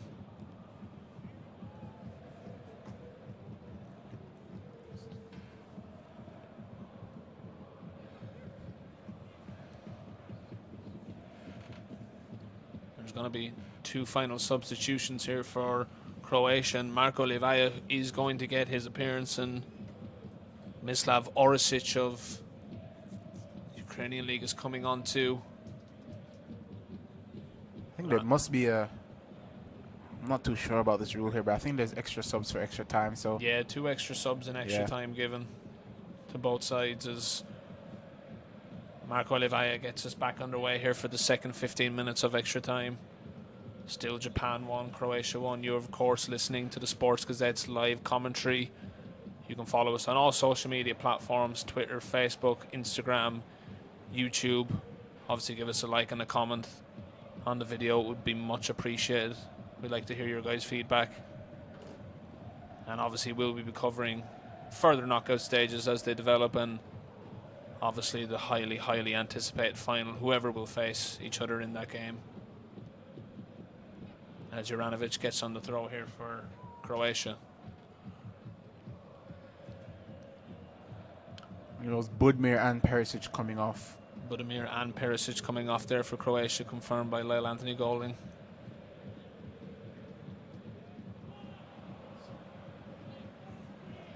Substitute being substituted. That is Ante Budimir. I think maybe Zlatko Dalic's ideology of the penalty shootout is just coming into fruition here at the moment. He's just trying to think of a solid 11 that can take penalties for him. Maybe he backs Marco Oliveira more than Budimir is. Vardiol does well, but Junito anticipates the pass brilliantly, and Japan are back on the front foot.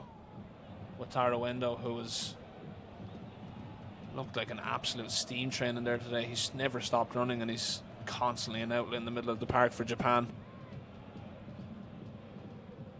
Here is Endo again.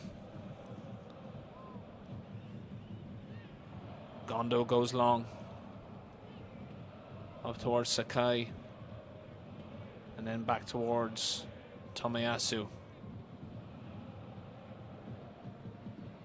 Good pressing there from Nikola Vlasic. And I mean, if you're Moriyasu or Dalic at the moment, Lyle, are you just in preparation, just planning for penalties and just already drawing up who's going to be the 5 takers? And it seems like both sides on the pitch have certainly conceded the fate of penalties, haven't they? Yeah, I think you have to have it in the back of your mind, but there's still around about 12 or so minutes to play in extra time. Both coaches will be hoping that their team can go forward and get this winning goal, if there is to be one, as Japan give it away, and it's Pasalic looking to come forward here as he keeps it in play. It's good work there. Good from work Endo there to from win it. Mitoma. Yeah, it was Mitoma to win it back. Good cut back there from Mitoma, and he gets it into Ayo Tanaka, who shifts it on to Endo, and now with Maya Yoshida. Here is Tanaka again. As we've just been talking about Wataru Endo, he is forced 16 turnovers this game, which is absolutely incredible return from the Stuttgart man. And we've talked about players like Ritsu Doan and Vardiol, who will be on the eyes of many football directors as the transfer window approaches, and maybe he will be another one. He's had an exceptional tournament with Japan coming forward again. Here is Mitoma. Looks to feed it into the area, and Josko Grideval is there again. Tanaka gets it out towards Sakai, but it's just run out of play, and it's going to be a Croatian throw-in.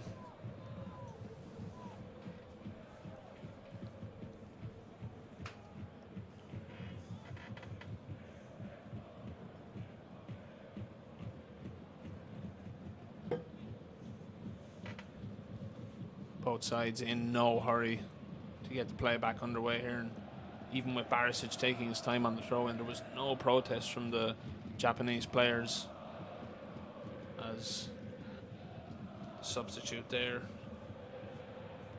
Lovren Meyer draws the foul.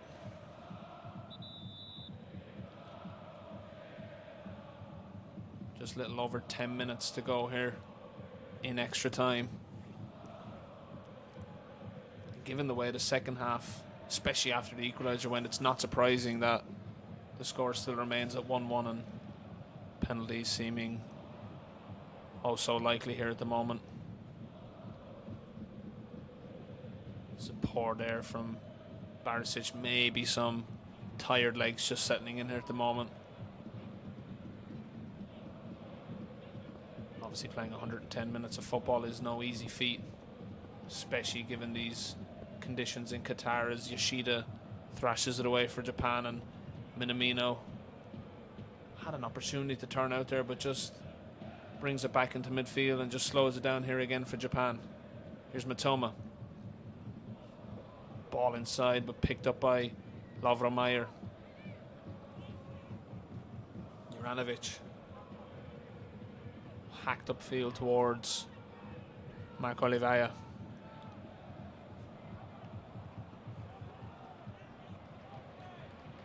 Pasalic batting Livaja. And here is Lovro Mayer in a good position here for Croatia down the right-hand side. Ball into the box, but rather unconvincing. Comes to Livaja. Good defending there from Ito, and Croatia calling for a corner. They're going to get it, to the bemusement of the Japan players. But that was a good offing down the right-hand side there with Lovro Mayer.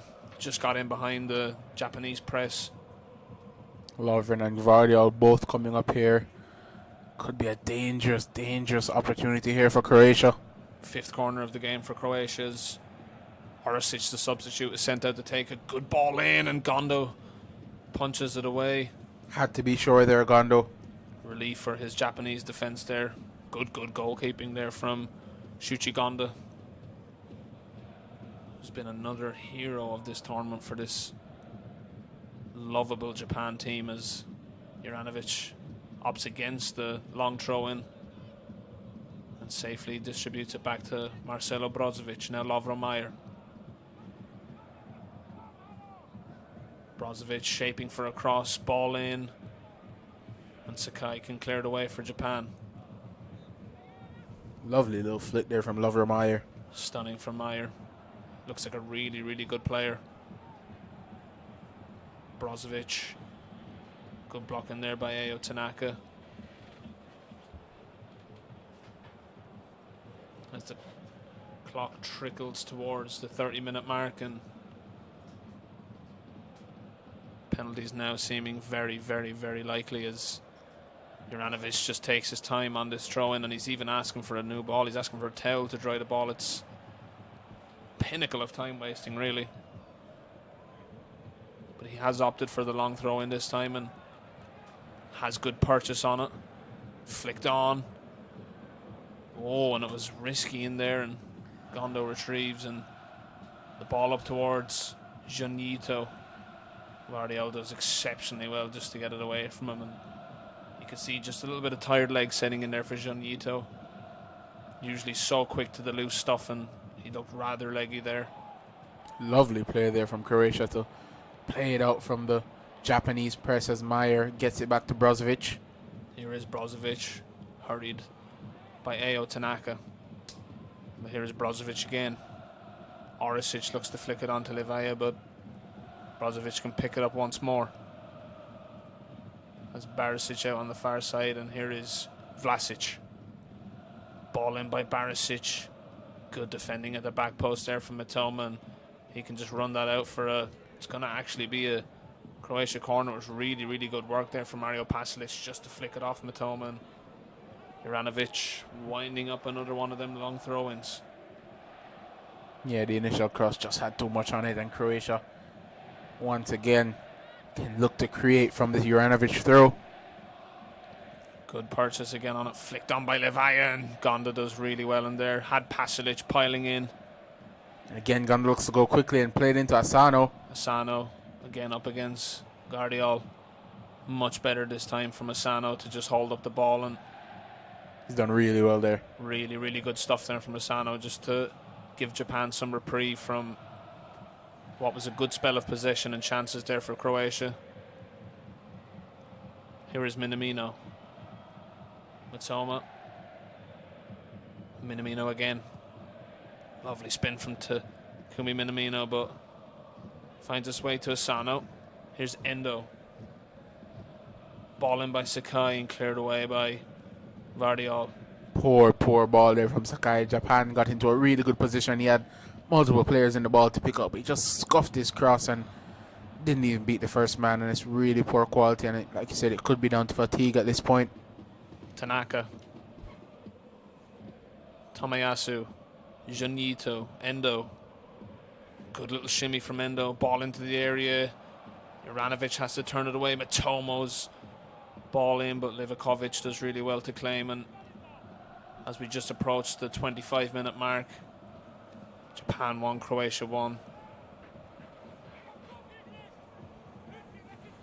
And I mean, when Daisen Maeda scored that opener, we all thought Japan were on for yet another upset, but that Ivan Perisic equaliser has really changed the picture of this game, and certainly has changed the chances in the game. But that's a really strong challenge there from Endo, and Shun Ito looks to get away from Barisic, and that's surely going to be the second yellow card of the game, and it is. Again, Japan winning the ball high up, and Shunya Ito that's done so well after winning the ball back. Skip away from the challenge of Barisic, who will be yellow card, and it's just down with a bit of cramp now, Barisic, and I don't even think this is time wasting. Genuinely, these players have run their socks off as we see Ito winning the ball back and just skipping away from the challenge, and Barisic cynically there immediately holds his hamstring. A bit of cramp coming in for Borna Barisic, but another set play opportunity here. It's just on the edge of halfway though, so Japanese not with much ability to get a goal threat off this as they take it short and retain possession with Tomiyasu. Tomiyasu goes long up towards Asano, but it runs all the way through for Livakovic again.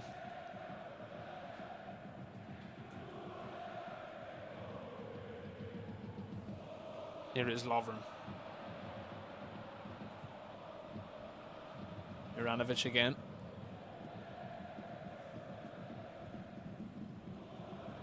As we approach the half-hour mark, here is Joško Gvardiol. Brozovic. Again, everyone behind the ball for Japan. Yeah, Japan just had a couple of moments there in the last 2 minutes with possession, but Croatia back on it again, and Gvardiol whips it in. Nevaya was in there. Juranovic. Meyer out towards Brozovic. Back to Meyer again. No opportunity for a cross at the moment as Croatia look to create something. Dogged defending again there from Matoma just to win it off of Meyer. And once again, it's that battle between Asano and Gvardiol, and the Leipzig man comes out on top again as Brozovic is back on it, stings it into the area rather hopelessly and headed away by Mai Yoshida. How many times have we said that today, Lyle? He's been immense. Yeah, apart from that one mistake where he played that loose back pass, Yoshida has been so good in defense. And the Japanese overall a compact unit.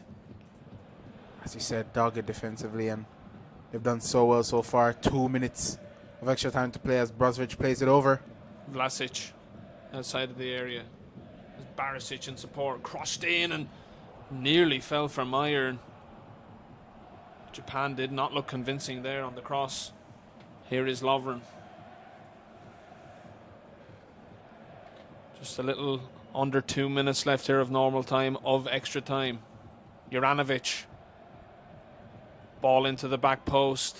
Pasalic heads it down towards Nikola Vlasic.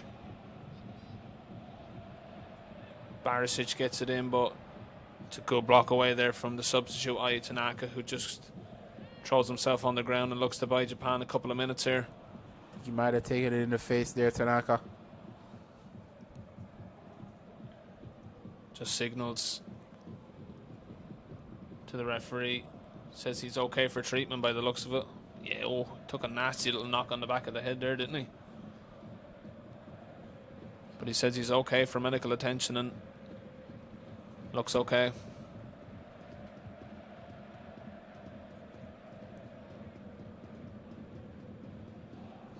The medics are on the pitch. Medics are on the pitch. Yeah, Tanaka just waves away treatment so he doesn't have to come off for this long throw, potentially from Barisic. At least the medical team are keen to do their job and keen for the welfare of their players. And here is Lovren Meyer. Last 30 seconds or so of normal time. Gvardiol. Barisic up against Sakai, and it's pumped into the area. Matoma looks to take it down. Up against Pasalic. Cleared away up as far as Asano.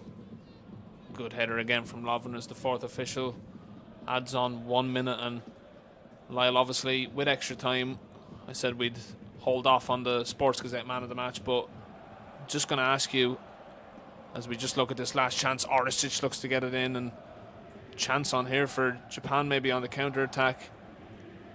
Orisic. It's Lovromayer! Oh, chance for Croatia right at the death. Was that the last opportunity of the game? I think it just might have been Lovromayer. It came across him. Again, Croatia won it back. Played into Meyer's path. He's really a free shot at goal, and he just drags it. As you just asked about the Sports Gazette man of the match, I think it has to be Dejan Lovren today. He was fantastic. A monster at the back. Marshaled his defense very, very well alongside Gvardiol, and of course got that inch perfect cross for the assist. So I think our Sports Gazette man of the match for today has to be Dejan Lovren. Dejan Lovren, the Sports Gazette man of the match. And hopefully the man of the match will be on the winning side from his perspective, as penalty shootouts is going to be just a matter of minutes away as the referee brings us down to 120 minutes of what has been enticing football. I mean, the first half started off so brightly, but ever since that Ivan Perisic goal, the game has gone flat, and both teams have completely surrendered their attacking instincts, and we are just a couple of minutes away from a penalty shootout. We're just going to take a quick break, and we'll be back for the shootout.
And we are back underway as the penalty shootout is just about to get underway here between Japan and Croatia.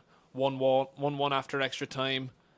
Daizen Maeda had got Japan off to a flyer with that opener, but then Ivan Perisic pegged the Japanese back, and now we're just awaiting the lottery that is a penalty shootout. And I mean, Lyle, who's your predictions with at the moment? It's very hard to call. Obviously, Zlatko Dalic made a couple of changes at the end of the first half of extra time. Obviously, he brought off substitute Ante Budimir in favour for Marco Levaia, so that has to be in mind of the penalty shootout, yeah? I think he must have done that with the penalty shootout in mind. He also brought off Luka Modric and Mateo Kovacic, who won't be taking penalties, obviously. I think he brought off Perisic as well. So Perisic also off, yes. 3 big penalty takers. I think three takers that took in that shootout against Russia in the last World Cup. So yeah. Interesting to see who will be stepping up for Croatia as the coin toss is made. It's going to be interesting to see which side. I think it might be in front of these. Yeah, it's going to be in front of the Japanese faithful here, as you can see by the surprise on their face, and that might just give them a little bit of a competitive edge here, Lyle. Obviously, the coin toss is pretty customary, and not a lot of people at home would think much about it, but I mean, it is massive for a penalty kick taker when you have your home nation looking down on you. And is going to be I believe the Japanese who are first to take, and I think more often than not in penalty shootouts, the team that goes first often wins. Yeah, and it looks like first for Japan, it's going to be Takumi Minamino. Obviously, first penalty shootout at the Qatar World Cup. And of course, for Croatia, their first 2 knockout games at the 2018 run that brought them to the finals were both won on penalties, so they have the experience over Japan. The referee just emphasizing both keepers stay on your line, avoid retakes. It's going to be Livakovic, who is the first of the 2 to be faced by the dreaded penalty kicks. Huge emphasis on keepers staying on their line, as obviously a retake is usually customary put aside, but Minamino here with the weight of a nation on his shoulders. Huge boost for Japan that they are shooting towards the goal where their fans are steaded.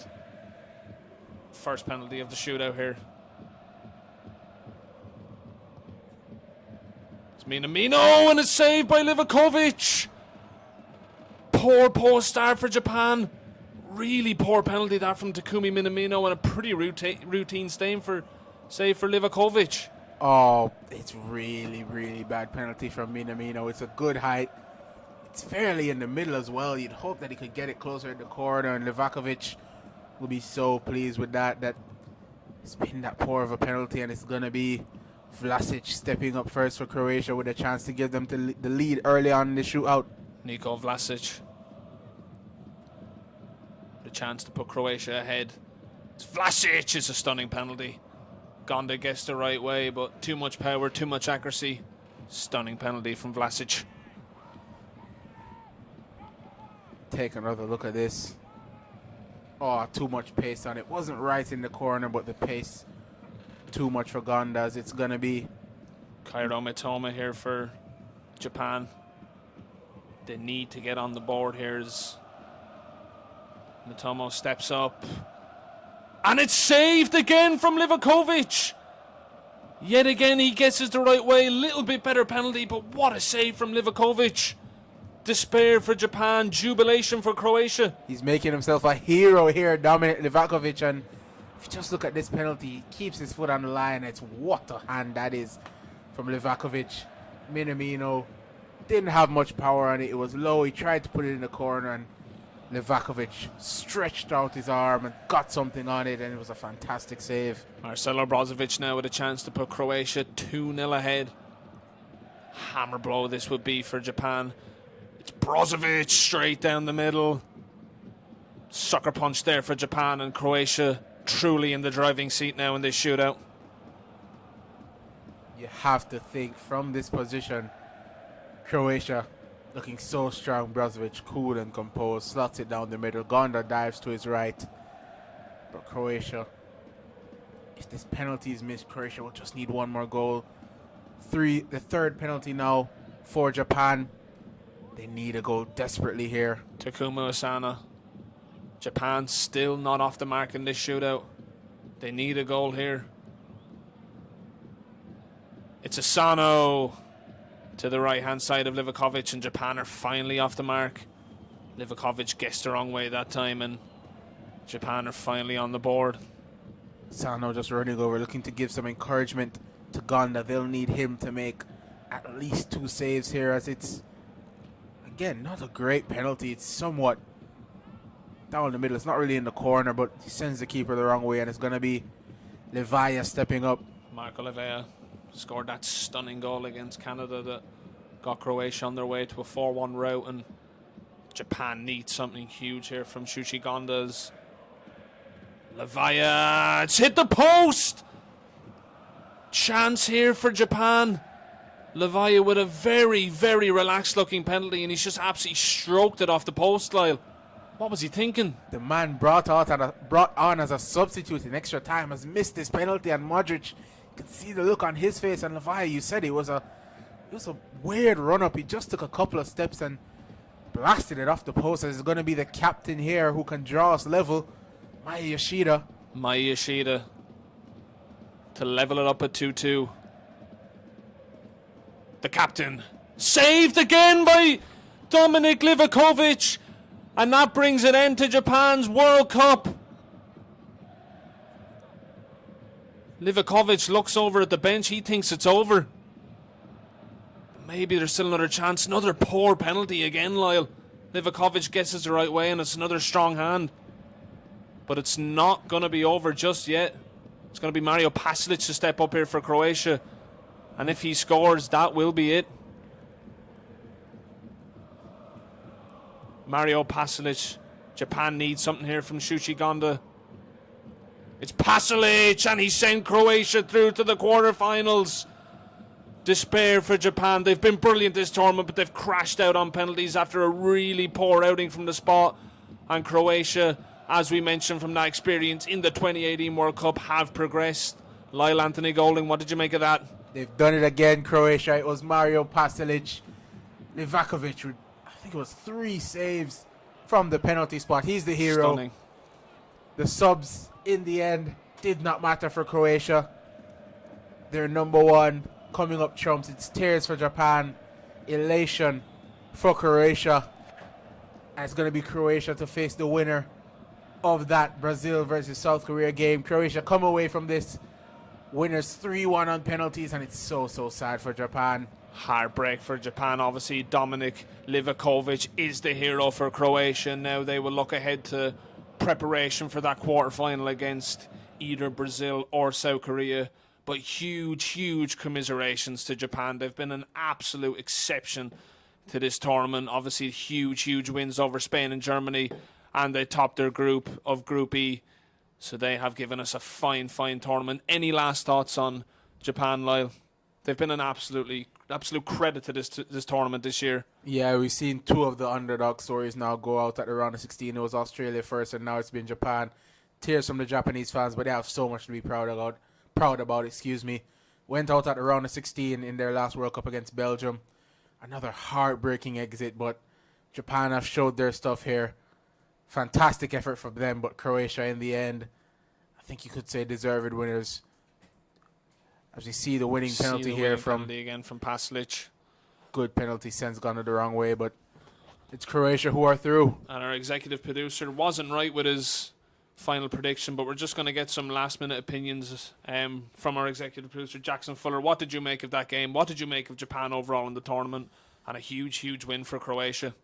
Yeah, I don't think Japan have anything to hang their heads about. They played really good football. I don't want to say deserve to win today, but I do think when the XG stats come out, I know that can sometimes be a meaningless stat, but when the XG stats do come out, I think Japan will be on top. They really had the better of chances, maybe unlucky not to win the match in the first 90 minutes, but I think that maybe they played a little bit too timidly once Croatia got an equalizer, just scared of giving up a game-winning goal. And Lyle mentioned it, Croatia won 2 penalty shootouts 4 years ago, and they win one now. They've got this hardened experience, and they're moving on for what could be a date with Brazil, unless South Korea play the spoiler later tonight.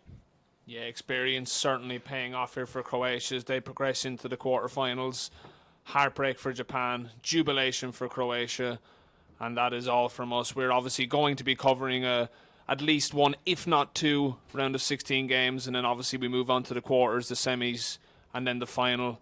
But it's been a pleasure to cover this enticing game between Croatia and Japan. 1-1 after extra time, and Croatia win 3-1 on penalties. I've been Andrew Smith. I've been Lyle-Anthony Golding. And thank you very much for tuning in to another live commentary at the Sports Gazette. Take care, guys.